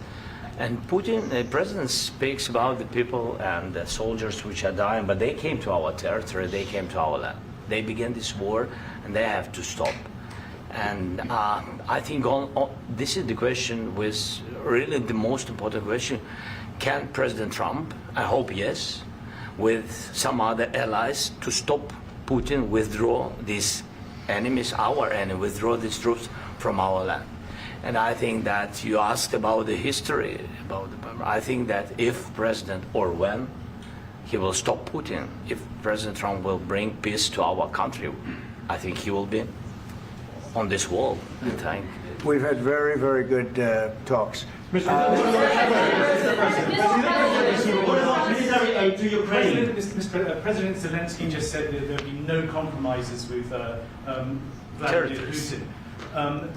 I just wanted to ask both of you. Firstly, are there compromises that you think that President Zelenskyy is going to have to make? And President Zelenskyy, is there anything that you might be thinking that you may be able to offer or bring to the table, for example, elections? Thank you. I think you're going to have to always make compromises. You can't do any deals without compromises. So certainly he's going to have to make some compromises, but hopefully they won't be as big as some people think you're going to have to make. That's all. That's all we can do. I'm here as an arbitrator, as a mediator to a certain extent between two parties that have been very hostile, to put it mildly. They've been very hostile. There's been a vicious war. There's been a vicious war.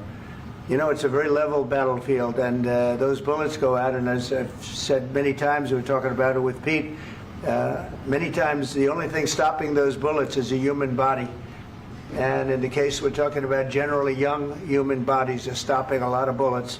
It's dead level. That's why it's great farmland. It's great land. It's great farmland, but there's very little protection against the bullets that are being, and other things that are being shot. So all I can do is see if I can get everybody at the table and get an agreement. And I think we're going to end up with an agreement. Otherwise, I wouldn't probably be even here today. Mr. President, I've got two questions for you. You think ultimately your legacy will be the peacemaker and not the president that led this country into another war and ended foreign wars? And I've got a question. I hope it will. I mean, I hope I'm going to be remembered as a peacemaker. This would be a great thing if we could do this. I'm doing this to save lives more than anything else. Second is to save a lot of money, but I consider that to be far less important. So I hope I'm going to, thank you, Brian, for that question. It was a nice question. I hope I'll be known and recognized as a peacemaker. This would be a great thing to solve. This is a very dangerous situation. You know, this could lead to a third world war. This was headed in the wrong direction. If this election were lost, if we didn't win this election, and we won it by a lot, that was a mandate. We won every swing state. We won the popular vote by millions and millions of votes. We won everything. The districts, you look at the areas of red, take a look at a map. This was a big mandate, and this was one of the things I said, we're going to get this thing settled. If we didn't win, I think this could have very well ended up in a third world war, and that would not have been a good situation. What was your second question? And my second question for President Zelenskyy: why don't you wear a suit? You're at the highest. Why don't you wear a suit? You're at the highest level in this country's office, and you refuse to wear a suit. Just want to see if do you own a suit? Yeah, problems. A lot of Americans have problems with you not respecting the dignity of this office. I will wear a costume after this war will finish. Okay. Yes, maybe one. Maybe something like yours. Yes. Yes. Maybe something better. I don't know. Yeah. We will see. Maybe something cheaper than. Yeah. Thank you. Thank you. President Trump. Thank you, President Trump. You said yesterday that you have. Are you going to send more arms to Ukraine in case there's no peace? Yeah, we're going to have arms to Ukraine. Yeah, sure. Hopefully, I won't have to send very much because hopefully we're going to have it finished. We're looking forward to finishing this quickly. We're not looking forward to sending a lot of arms. We're looking forward to getting the war finished so we can do other things. But we very much appreciate the agreement because we needed what they had, and we're treating, our country is now treated fairly. Biden didn't do that. He didn't know what the hell he was doing. This should have never happened. This should have never started. But, sure, the answer is yes, but hopefully we won't have to send much because I'm looking forward to getting it done quickly, very quickly. Does that mean you'll provide security guarantees, Mr. President? I don't want to talk about security yet because I want to get the deal done. You fall into the same trap like everybody else. A million times you say it over and over. I want to get the deal done. Security is so easy. That's about 2% of the problem. I'm not worried about security. I'm worried about getting the deal done. The security is the easy part. Security is very nice. Everybody stopped shooting. And now will Europe put people there? I know France is going to. I know the UK is going to. I know other countries are going to, and they happen to be right next door. We haven't committed, but we could conceivably. We have security in a different form. We'll have workers there digging, taking the raw earth so that we can create a lot of great product in this country. So in that sense, you have something, but we haven't determined that yet. I will say, in speaking to France and in speaking to, and they were here, as you know, last week and just the other day, they have committed to a lot of security. I don't think you're going to need much security. I think once this deal gets done, it's over. Russia's not going to want to go back, and nobody's going to want to go back. When this deal ends, I really believe this deal is going to be over. Please go ahead. Go ahead. Thank you, Mr. President, thank you. You had President Macron and Keir Starmer at the White House this past week, both of whom praised your courage and conviction to lead the pathway towards peace. Yes. Part of that involved, though, re-engaging Russia in diplomatic relations, something that previous leaders lacked the conviction to do so. What gave you the moral courage and conviction to step forward and lead that? Well, I love this guy. Who are you with? One American News, sir. Well, that's why I like him. One American News does a great job. I like the question. I think it's a very good question. It's a pathway to peace. It's a pathway to getting something solved. And I feel that as the head of this country, I have an obligation to do that. Plus, we're very much involved. We got involved. It's too bad we got involved because there should have been no involvement, because there should have been no war. And there shouldn't have been October 7th. That would have never happened. As you know, Iran was broke. They had no money to give to Hezbollah. They had no money to give to Hamas. They were stone cold broke. And then under Biden, they became rich as hell. They went from no money to $300 billion in a period of 4 years. And they gave a lot of that money away, and you see what happened. And that's a real mess also that we hope to be able to solve. But no, I appreciate your question very much. I feel I have an obligation to try and do something to stop the death. If I can answer. Yes, if I can answer. Sorry. Please. And I do like your clothing, by the way. Yeah, really? Even though I think he's a great guy, by the way. But I don't know if you two like each other. But you know what? I think he's dressed. I like this guy. I don't know. I think he's dressed beautifully. So I have more serious things than answer on such question. Sure, I will answer on more serious question statement. if I can. Yeah. So please, about security guarantees and about just ceasefire. We can't just speak about ceasefire and speak and speak. It will not work. Just ceasefire will never work, because I'm like a president. I have this experience, and not only me. Ukraine before my presidency, from the 2014, Putin broken 25 times. 25 times he broken his own signature. 25 times he broken ceasefire. But he never broke to me. He never broke. No, you were the president. You were the president during. He never broke to me. In 2016, you've been the president, Mr. President. You've been the president, but he had, of course, not with you, but he had during those periods. He had conversations with our side, and we had Normandy format. The France, Germany, Ukraine, and Russia, and he broken 25 times. That's why we will never accept just ceasefire. It will not work without security guarantees. Security guarantees, maybe President is right about this document and other, but this document is not enough. Strong army is enough, because his soldiers afraid, Putin's soldiers afraid of our soldiers when we're strong enough. If we are not strong enough, if we are empty, if our storage is empty. President Zelenskyy, can you tell us what happened?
Zelenskyy som vinkade till pressen och på telefon när han lämnade Vita huset, så avslutas det här besöket abrupt efter bara några timmar utan mineralavtal signerat och med en fred.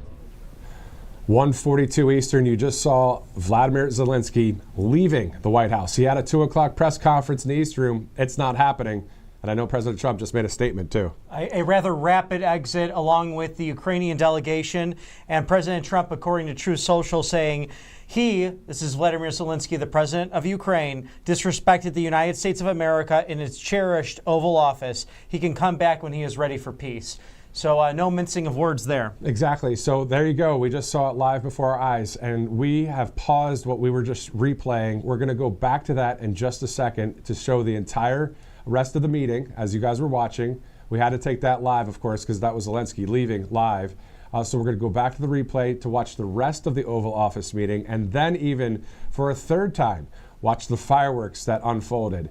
Before we go to that, let's go to Colonial Metals Group right there, freegoldguide.com. That urgent retirement warning, of course, having gold and silver as a backup plan, always a good idea. freegoldguide.com/RSBN. And make sure you scan that QR code right now because of things like today. This affects markets, and you have to make sure you're protected with gold, silver, precious metals, the time-valued commodity that is your best hedge against inflation. So make sure you go out and do that right now. You'll see that gold has increased it by 7,000% in its value from 1971 when the Nixon administration left the gold standard to just last year. Never dips, it continues to go up. So check this out now. If Warren Buffett's putting his money into it, it pretty much makes sense to go with Colonial Metals Group for gold, silver, and precious metals. Let's go to Home Title Lock. And just a programming note, once again, we'll be going back to the Oval Office to show you the rest of that meeting there, as this is all brought to you by these awesome sponsors with great products. Did you know scammers can literally steal your home right from under you? The FBI calls it house stealing. It's a growing real estate scam targeting American homeowners. This is how it works. Criminals would forge your signature on one document, use a fake notary stamp, pay a small fee, and file it with your local recorder's office. And just like that, your home title has been transferred out of your name. You got to get onto this website here. Check it out. You see it on your screen there, because at the end of the day, you can know for free, actually, if you're even part of this at all as a victim, if you're in the system here. So just double check that on the website right there online. Also, Coat Defense. Yes, and this is a great thing for those furry friends in your life to protect them, because you don't want chemicals on them. You want only natural good things. So if you have a dog that's ever been stinky or itchy, you're going to want to hear from our new sponsor, Coat Defense.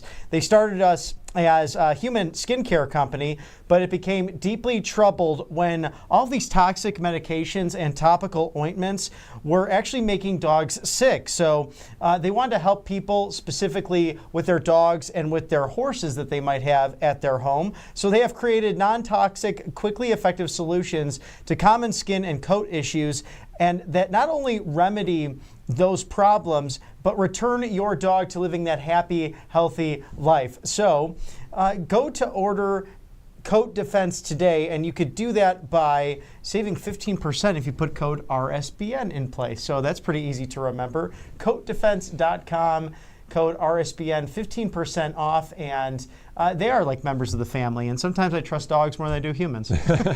Man's best friend. Definitely good to have a dog and a cat, of course, out there. So, all right, great sponsors at the network, and without them, we couldn't even bring you this live coverage. So go ahead and purchase the products on there. Great products, great patriots, great sponsors right here on Right Side Broadcasting Network. All right, so let's go to the rest of the meeting between President Trump, Vladimir Zelenskyy, and then also, if you haven't seen the fireworks that happened in the Oval Office, well, check it out. Able to solve, but no, I appreciate your question very much. I feel I have an obligation to try and do something to stop the death. If I can answer, yes, if I can answer, sorry, please. And I do like your clothing, by the way. Yeah, really? Even though I think he's a great guy, by the way. But I don't know if you two like each other. But you know what? I think he's dressed. I like this guy. I think he's dressed beautifully. So I I have more serious things than answer on such Yeah, question. sure, I will answer on more serious that's a good question if statement. I can. Yeah, so please, about security guarantees and about just ceasefire. We can't just speak about ceasefire and speak and speak. It will not work. Just ceasefire will not never work because I'm like a president. I have this experience, and not only me. Ukraine before my presidency from the 2014, Putin broken 25 times. 25 times he broken his own signature. 25 times he broken ceasefire. But he never broke to me. He never broke No, to no, me. you were the president. You were the president He during. never broke to me. In 2016, you've been the president, Mr. President. You've been the president, but he had, of course, not with you, but he had. Now there's a nation thinking about going to war on something that nobody in this room has ever even heard about. Two smaller nations, but big, still big. And I think I've stopped it. But this should have never happened. Mr. President, About sorry, just a second. About any negotiations. First of all, I want really to tell you, and I think that everybody understands that Ukraine, more than Ukrainians, nobody wants to stop this war. But at the future, any negotiations, it's understandable that two sides of the war, not Russia and the United States, because this is not the war between Russia and the United States. This is war of Russia against Ukraine and Ukrainian people. So these two sides will be at the anyway will be at the negotiation table. Then of course United States, like the strongest partner of the Ukraine, and of course Europe. I think Europe is very important. I want to speak about it with the president. Yes, Europe is very important for us because we really defend Europe for today. All Europeans really recognize that we are defending the line, and they have real life, and our people are dying. That's why they helped us. And also, it's about the NATO. Yes, between, like the president said, you have big, nice ocean. Yes, between us. But if we will not stay, Russia will go further to Baltics and to Poland, by the way. But first to the Baltics. It's understandable for them because they've been in the USSR. You know, they've been one of the republics of the USSR, and Putin wants to bring them back to his empire. It's a fact. And when he will go there, if we will not stay, you will fight. Your American soldiers, it doesn't matter, do you have ocean or not, your soldiers will fight. Mr. President, would you be willing to visit Ukraine, maybe Kyiv or Odessa, which is known to be a 30-year-old Black Sea? It was my question. I'm sorry. I don't want to talk about Odessa now. Let's not talk about Odessa. I want to talk about making a deal, getting peace. We don't have to talk about Odessa, but a lot of cities have been destroyed. A lot of cities that are not recognizable. There's not a building standing. No, and a lot of things Mr. President, you have to come and to look. No. We have very good cities. Yes, a lot of things have been destroyed, but mostly cities alive, and people work, and children go to school. Sometimes it's very difficult. Sometimes closer to front line, children have to go to underground schools or online. But we live. Ukraine is fighting, and Ukraine lives. This is very important. And maybe it's Putin is sharing this information that he destroyed us. No, he lost 700,000 people, 700,000 soldiers. He lost everything. Yes. So. Mr. President, one more. I mentioned Poland. Please, go ahead. When did you last speak with President Putin, and what did he say that? A couple of days ago. And what did he tell you that gave you the assurance that he wanted peace? Well, that's what I do. My whole life is deals. I know pretty good. And I've known him for a long time. I've dealt with him for a long time. He had to suffer through the Russia hoax. You know, Russia was a hoax. It was all Biden. It was nothing to do with him. So he had to suffer through that, and he was able to do that. I think that he wants to make a deal, and he'd like to see it end. That's all I do. That's what I do. My whole life, that's what I do is make deals. And I'm in the middle of a mess because this is a real mess. It's a very dangerous one. If this doesn't get solved now, it's not going to get solved for a long time. So I hope we're going to get it solved. In the back, please. Thank you, Mr. President. Prime Minister Starmer claimed repeatedly that his government believes in free speech and was not engaged in censorship. But his country's government arrests people for memes and thought crimes, and even more worrisome is pressuring American companies to censor Americans on its behalf. How can he be a reliable, trustworthy partner when he says things that are demonstrably false on such an important topic? Well, we actually spoke to him about that yesterday, and we thought they took it very, very much too far. JD was very strong on it. So was I.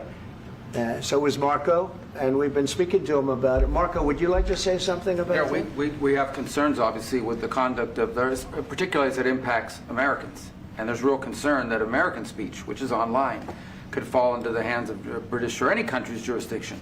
And so this is a point the Vice President made at Munich, and I think it's a very compelling one, that what unites us with Europe, as much as anything else, is these shared values, and one of them being free speech. And so if Americans are threatened by it, we're going to need to take action in that regard. Mr. President.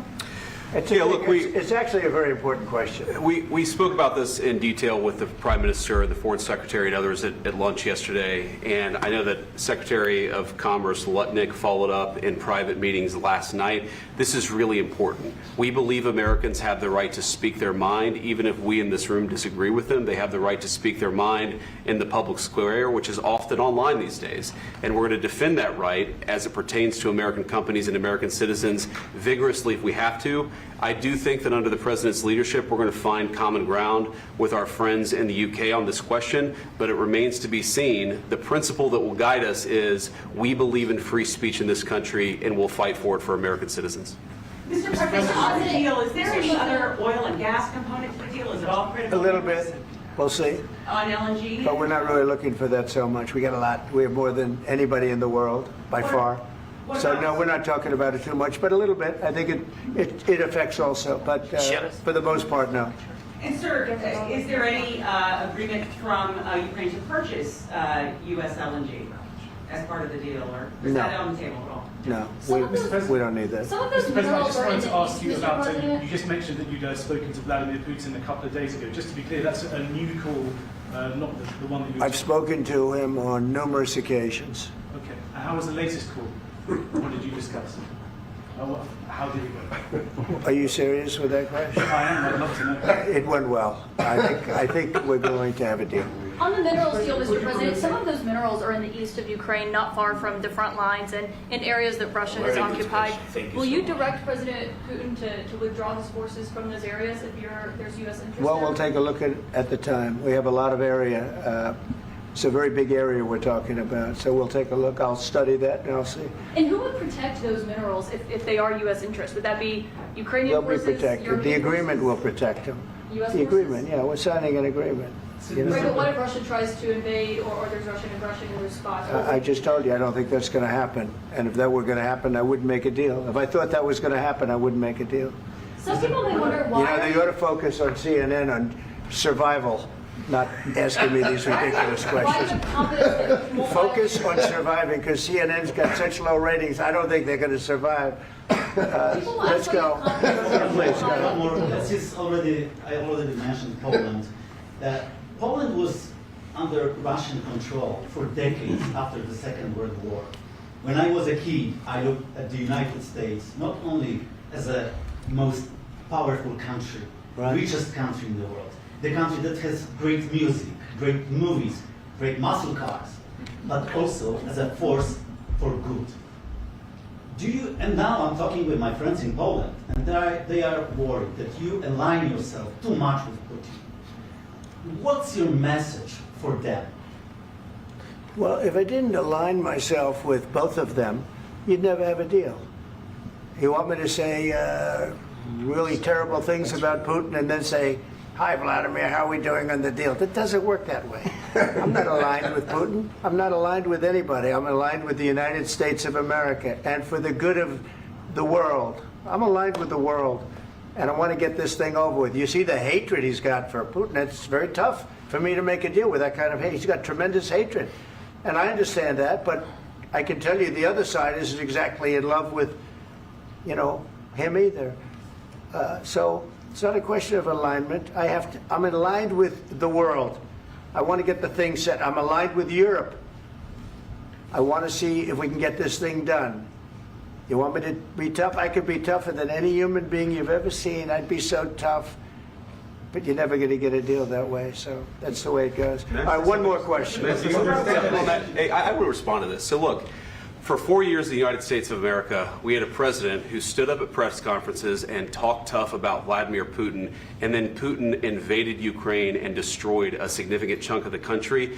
The path to peace and the path to prosperity is maybe engaging in diplomacy. We tried the pathway of Joe Biden of thumping our chest and pretending that the President of the United States' words mattered more than the President of the United States' actions. What makes America a good country is America engaging in diplomacy. That's what President Trump is doing. Can I ask you? Sure. Yeah? Yeah. Okay. So he occupied our parts, big parts of Ukraine, part of East and Crimea. So he occupied it on 2014. So during a lot of years, so I'm not speaking about just Biden, but those time was Obama, then President Obama, then President Trump, then President Biden, now President Trump, and God bless, now President Trump will stop him. But during 2014, nobody stopped him. He just occupied and took. He killed people. You know what the contact 2015. 2014. 2014 and 2014. Yeah. So I was not here. Yeah, but that's exactly right. Yes, but during 2014 till 2022, yeah, the situation the same. The people have been dying on the contact line. Nobody stopped him. You know that we had conversations with him, a lot of conversation, my bilateral conversation, and we signed with him, me, like a new president. In 2019, I signed with him the deal. I signed with him, Macron and Merkel, we signed ceasefire. Ceasefire. All of them told me that he will never go. We signed with him with gas contract. Gas contract. Yes, but after that, he broken this ceasefire. He killed our people and he didn't exchange prisoners. We signed the exchange of prisoners, but he didn't do it. What kind of diplomacy, JD, you are speaking about? What do you mean? I'm talking about the kind of diplomacy that's going to end the destruction of your country. Yes, but if you Mr. President, with respect, I think it's disrespectful for you to come into the Oval Office and try to litigate this in front of the American media. Right now, you guys are going around and forcing conscripts to the front lines because you have manpower problems. You should be thanking the President for trying to bring an end to this conflict. Have you ever been to Ukraine that you say what problems we have?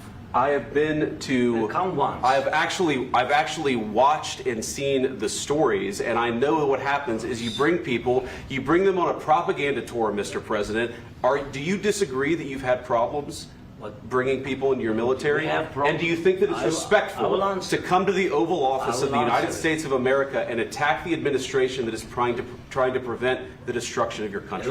A lot of questions. Let's start from the beginning. Sure. First of all, during the war, everybody has problems, even you, but you have nice ocean and don't feel now, but you will feel it in the future. God bless. You don't know that. God bless. God bless. You will not have a war. Don't tell us what we're going to feel. We're trying to solve a problem. Don't tell us what we're going to feel. I'm not telling you. Because you're in no position to dictate that. That's exactly what you're doing. You're in no position to dictate what we're going to feel. We're going to feel very good. You will feel influence. We're going to feel very good and very strong. You will feel influence. You're right now not in a very good position. You've allowed yourself to be in a very bad position, and he happens to be right about it. From the very beginning of the war. You're not in a good position. You don't have the cards right now. With us, you start having cards. Right now, you don't. You're playing cards. You're playing cards. You're gambling with the lives of millions of people. You're gambling with World War III. You're gambling with World War III. And what you're doing is very disrespectful to the country, this country. That's back to you. Far more than a lot of people said they should have. Have you said thank you once? This entire meeting? No, in this entire meeting, have you said thank you? You went to Pennsylvania and campaigned for the opposition in October. Offer some words of appreciation for the United States of America and the president who's trying to save your country. Please, you think that if you will speak very loudly about the war, you He's can... not speaking loudly. He's not Yeah. speaking loudly. Your country is in big trouble. Can I Wait a answer? minute. No, no. Can You've I done a lot answer? of talking. Your country is in big trouble. I know. You're not I winning. know. You're not winning this. You have a damn good chance of we are coming out staying, okay because of Mr. us. President, we are staying in our country, staying strong from the very beginning of the war. We've been alone, and we are thankful. I said thanks You haven't in been this alone. cabinet, You and haven't not been only alone. in this cabinet. We gave you, through I this said stupid president, $350 billion. You voted we gave for you your military president. equipment, You and you voted men for are your brave, president. but they had to use our military. What about West? If you didn't have You our invited military me- equipment, You invited if me you to didn't speak. have our military equipment, this war would have been over in 2 weeks. In 3 okay? days, I heard it from Putin. In 3 days, this is something Maybe new. less. In 2 weeks, of course, yes. It's going to be a very hard thing to do business like this. I Again, tell you. just say thank you. I said a lot of times that there, thank you accept to that- American people. Accept that there are disagreements, and let's go litigate those disagreements rather than trying to fight it out in the American media when you're wrong. We know that you're wrong. But you see, I think it's good for the American people to see what's going on. I understand, sir. I think it's I very understand. important. That's why I kept this going so long.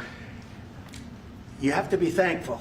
You don't have the I'm cards. thankful. You're buried there. Your people are dying. tell you You're again, running I low know. on soldiers. Don't- Listen, don't please, you're running Mr. low President. on soldiers.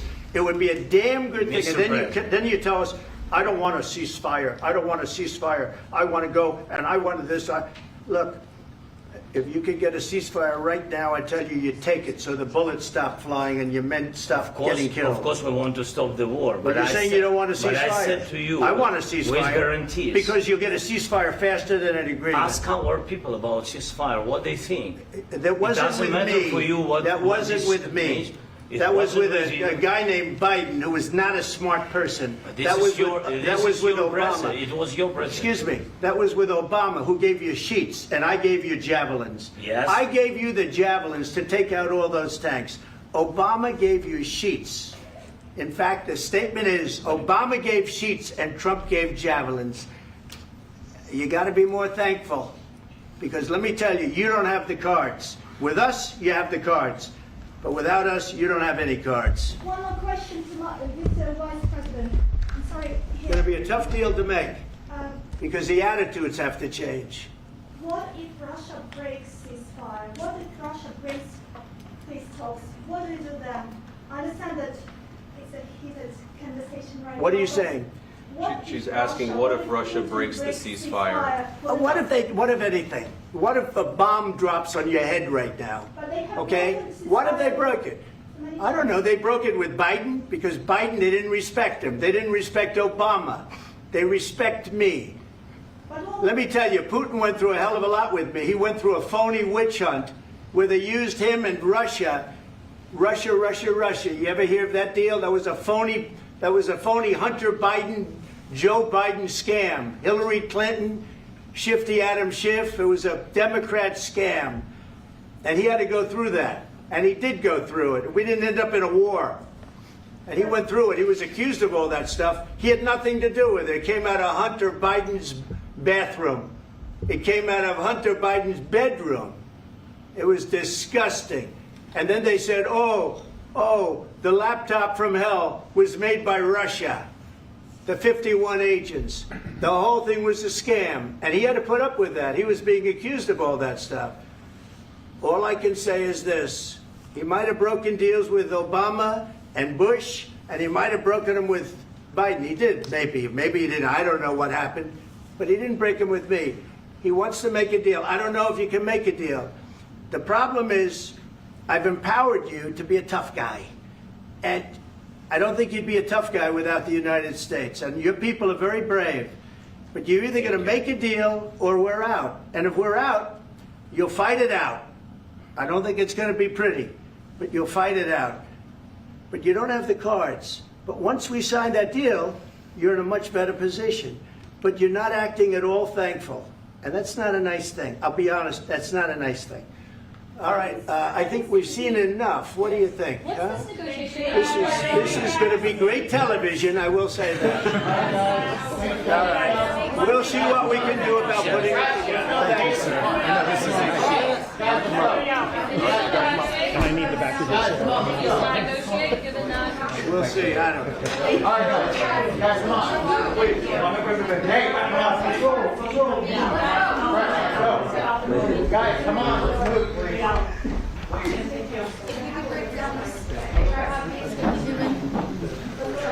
Thank you.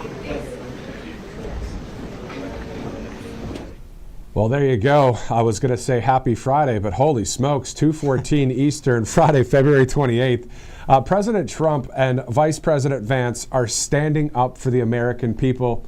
That quote from Carolyn Leavitt, the great White House press secretary. President Trump and Vice President Vance are standing up for the American people. Quite a display there at the Oval Office, Robert. Oh, one of the most exciting things you'll see, I think, all week, especially if you're a Politico, not the newspaper, of course, but rather someone who subscribes to all the action in Washington, D.C. and outside of the Beltway. And we hope you do that here at Right Side Broadcasting Network Live as you see a beautiful shot of our nation's capital. The only thing left for President Trump, we will be embarking on a trip down to Mar-a-Lago, of course, the Southern Winter White House in Florida. He did release a statement regarding the meeting on Truth Social. We had a very meaningful meeting in the White House today. This is President Trump and President Zelenskyy of Ukraine. Much was learned that could never be understood without conversation under such fire and pressure. It's amazing what comes out through emotion, and I have determined that President Zelenskyy is not ready for peace if America is involved, because he feels our involvement gives him a big advantage in negotiations. I don't want advantage, I want peace, all in caps there. He disrespected the United States of America in its cherished Oval Office. He can come back when he is ready for peace. Statement from President Trump within the hour. We saw live Vladimir Zelenskyy leaving the West Wing of the White House. There was a scheduled East Room press conference between both leaders. That has been canceled. What a day of coverage here as you're looking at the beautiful Jefferson Memorial, the Washington Memorial, the White House here at 2:15 Eastern Time. Wow, Robert. Oh, yes, I can even see that beautiful Waldorf Astoria. It used to be the post office and the Trump Hotel. We'll see if the Trump organization can reclaim that beautiful building as well. But the Waldorf holding on to it now, and it's a beautiful place to go if you'd like to visit just to see the architecture. But this harkens back to the diplomacy and the failed globalist policies of Clinton's administration. Bill Clinton put this into the works. When the USSR fell under the Bush administration, Bush 41, an agreement later came to being that Ukraine would get rid of its nuclear weapons and that NATO would not advance on its eastern front, the western border with Russia. In turn, the European Union and the United States would then protect Ukraine, but again, they won't add member states to NATO. We now have Finland, Sweden that have joined the NATO alliance. And this is, it could be wrong, it could be right, but that's the purview of Vladimir Putin. He's looked at this roughly 25 or so years of foreign policy, and he feels aggressed upon. I'm not justifying his going into Ukraine. It was wrong, it was immoral. There's no question about that. But it's good to have a perspective of where we have been and what history has taught us. A major mistake by Bill Clinton's administration that really has led to this point, and President Trump is right to call out, as he did on the campaign trail. He went in under Clinton, he went in under Bush, he went in under Obama, he went in under Biden. Putin did not move a damn inch when I was in office, and that's just facts for the matter. And I know that Zelenskyy was very uncomfortable leading up to that dialogue and exchange with our vice president, but that's just the truth of the matter. Speaking of the Vice President Pence would have never done what J.D. Vance did today.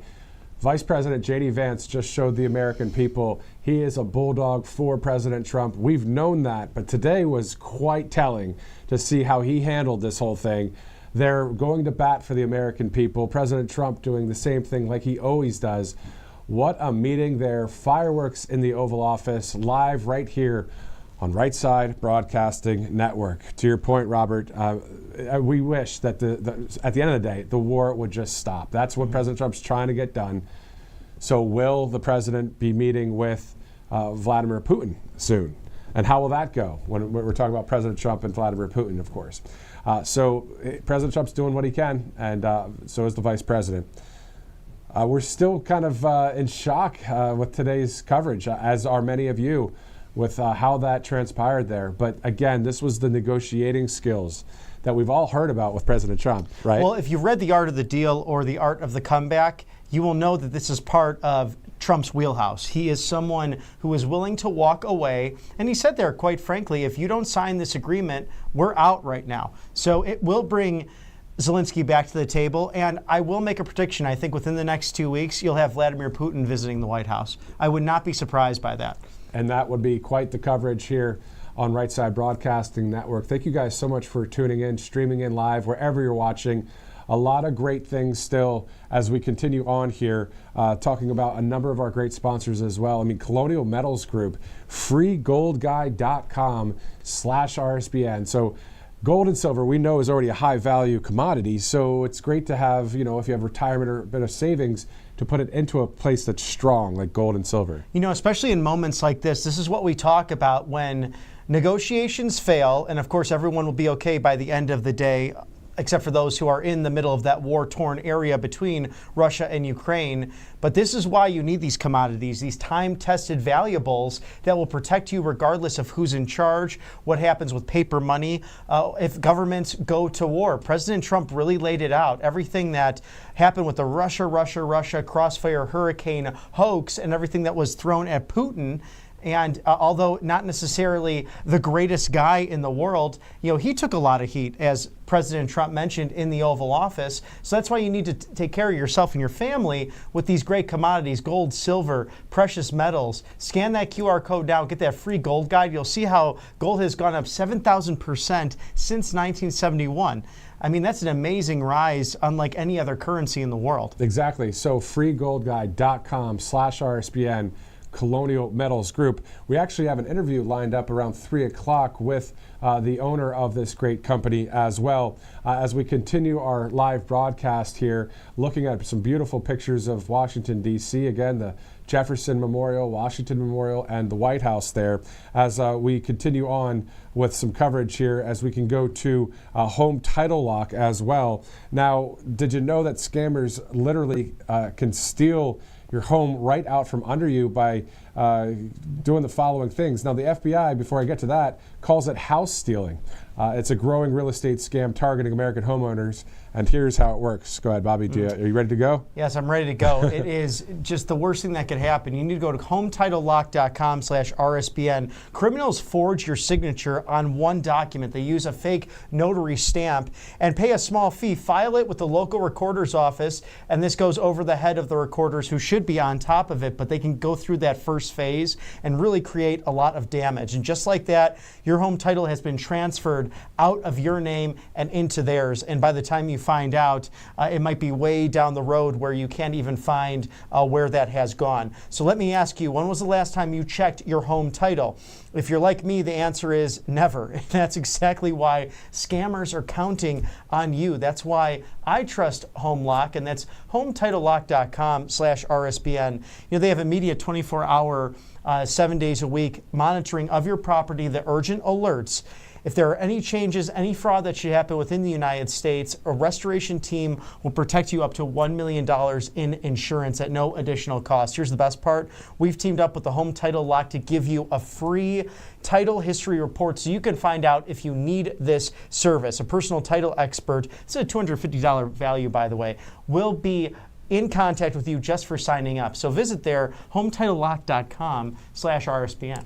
All right, and let's go to Coat Defense as well. Coat Defense, for those of you that have a dog or a puppy, well, CoatDefense.com, 15% off your first order. Here's more specifics about it. They have created a non-toxic, quickly effective solution to common skin and coat issues that not only remedy issues, but will prevent these troubles from returning, allowing your dog to live a longer, happier, and healthier life. So if your dog is itchy and all the pills and shots from the vet didn't help, Coat Defense works because most itchy dogs have an overgrowth of yeast on the skin in the folds, paws, or inside the ears, which clears up in a day or two using their product. So there's a number of great things you can learn about. CoatDefense.com. Again, 15% off right there. A great sponsor of the network. Yes, and code RSBN, easy to remember. CoatDefense.com, they are definitely a member of the family. So make sure that you get your hold of this right away, because you just don't want the chemicals on the little guys, really the joys in our lives. And we love those dogs. I mean, sometimes they're better than humans, I gotta say. It's hate to admit it, but it's true. Yeah. How about mypillow.com/RSBN? Our friend Mike Lindell out of Minnesota, the mega sale. I mean, what a master marketer. Another man who knows the art of the deal. How about the MyCross? Save 30% off of that wonderful timeless item. He's been wearing that for 2 decades now. What about the My Towels? 6-pack for $29.98, or those flannel sheets, $44.98. I like those Giza Dream Sheets. I have some of those. Make sure that I'm nice and comfortable, ready to go before the show. Why don't you call 800-836-7566. Support Mr. Mike Lindell, who has really been to hell and back when you think about the lawfare against him, or going on Jimmy Kimmel and talk about a moron. Jimmy Kimmel making fun of one of the smartest men in the business, in my opinion, Mike Lindell, who's fought for free speech, who's fought for election integrity, who's fought for our founding documents. Hey, they talked about abortion today at the Catholic breakfast.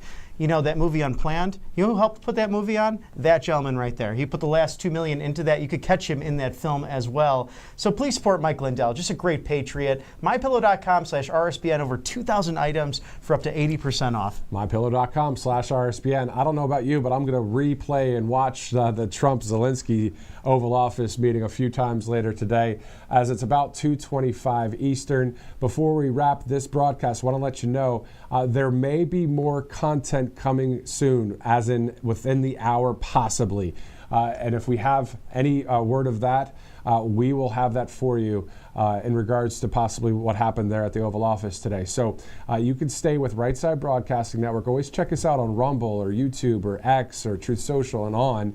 Of course, our app, our website, to stay up to date on all of the happenings there, especially at 1600 Pennsylvania Avenue, and in some cases outside the Beltway whenever there's breaking news and that kind of thing. So before we end the broadcast, though, Bobby was talking about the coat defense earlier and talking about dogs, right? And we know that dogs are man's best friend. I need you to say if you think that Bobby should get a dog or not. He does not have one yet. My wife and I, we have a Yorkie, great puppy. Bobby, you got to get one, man. You know, it might have to happen because there's a nice dog park on my property, so they're bundles of joy. And I am dog and kid tested and approved, although I don't have either. So yeah, they tend to like me for some reason. I don't know. Maybe it's my jovial, optimistic, sunshine and rays. I mean, as we go into this weekend, thank God it's Friday. Yeah. I'm just thrilled I have a smile on my face because we really saw, as Caroline Levitt said today, this is President Trump and Vice President Vance fighting for you, the American people. This is peace through strength. This is America first. And rarely do you have a moment in history, February 28th, 2025, where you get to talk on the principles you believe in at a breakfast earlier in the day, be that a religious breakfast of American Catholics, but then go into action later that day defending those principles. It was extraordinary. It was perfect. Right. Nothing more to say. Right. Nothing more to say. Perfectly said right there. For all of us here at Right Side Broadcasting Network, for Robert, I'm Matthew. We'll see you later.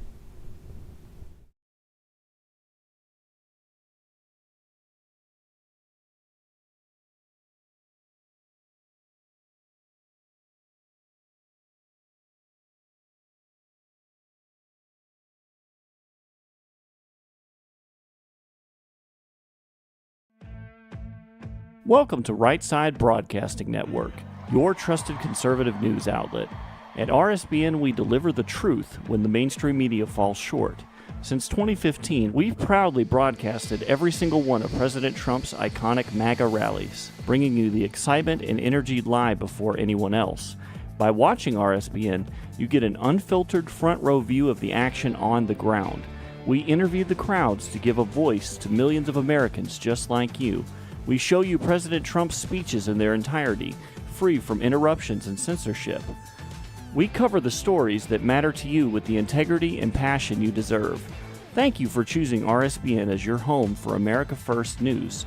Together, we stand strong, united, and informed, so join us and be part of the right side of history. I'm excited to announce that we're having our first ever mega sale on overstock clearance and brand new products.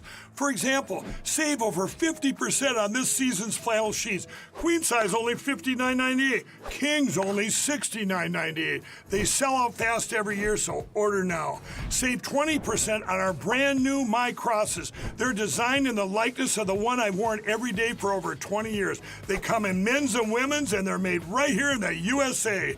Get our 2025 six-piece My Towel sets for only $29.98. Our initial quantities are extremely low, so get them now before they go. And our best-selling standard My Pillows, just $14.98. So go to mypillow.com or call the number on your screen. Use this promo code to take advantage of our first ever mega sale. But wait, remember that $75 free shipping rule? Well, that ship is sailed because right now, every order ships absolutely free. Families across the nation have arrived at a heartbreaking crossroad to surrender their beloved animals at alarming rates due to inflation and soaring costs of living. There are so many overcrowded shelters. So many dogs need a home, but it's all of us working together to solve this crisis. This fight requires both doers and dollars. Join us at Big Dog Ranch Rescue. Please sign up today. Hey y'all, it's Silk from the Diamond and Silk Chit Chat live show. Look, don't forget to check me out right here on RSBN Network. Be sure to watch the show on Right Side Broadcasting Network, and I want you to support Right Side Broadcasting Network. Yes, it's imperative that you do so, okay? I look to see y'all soon. Bye-bye.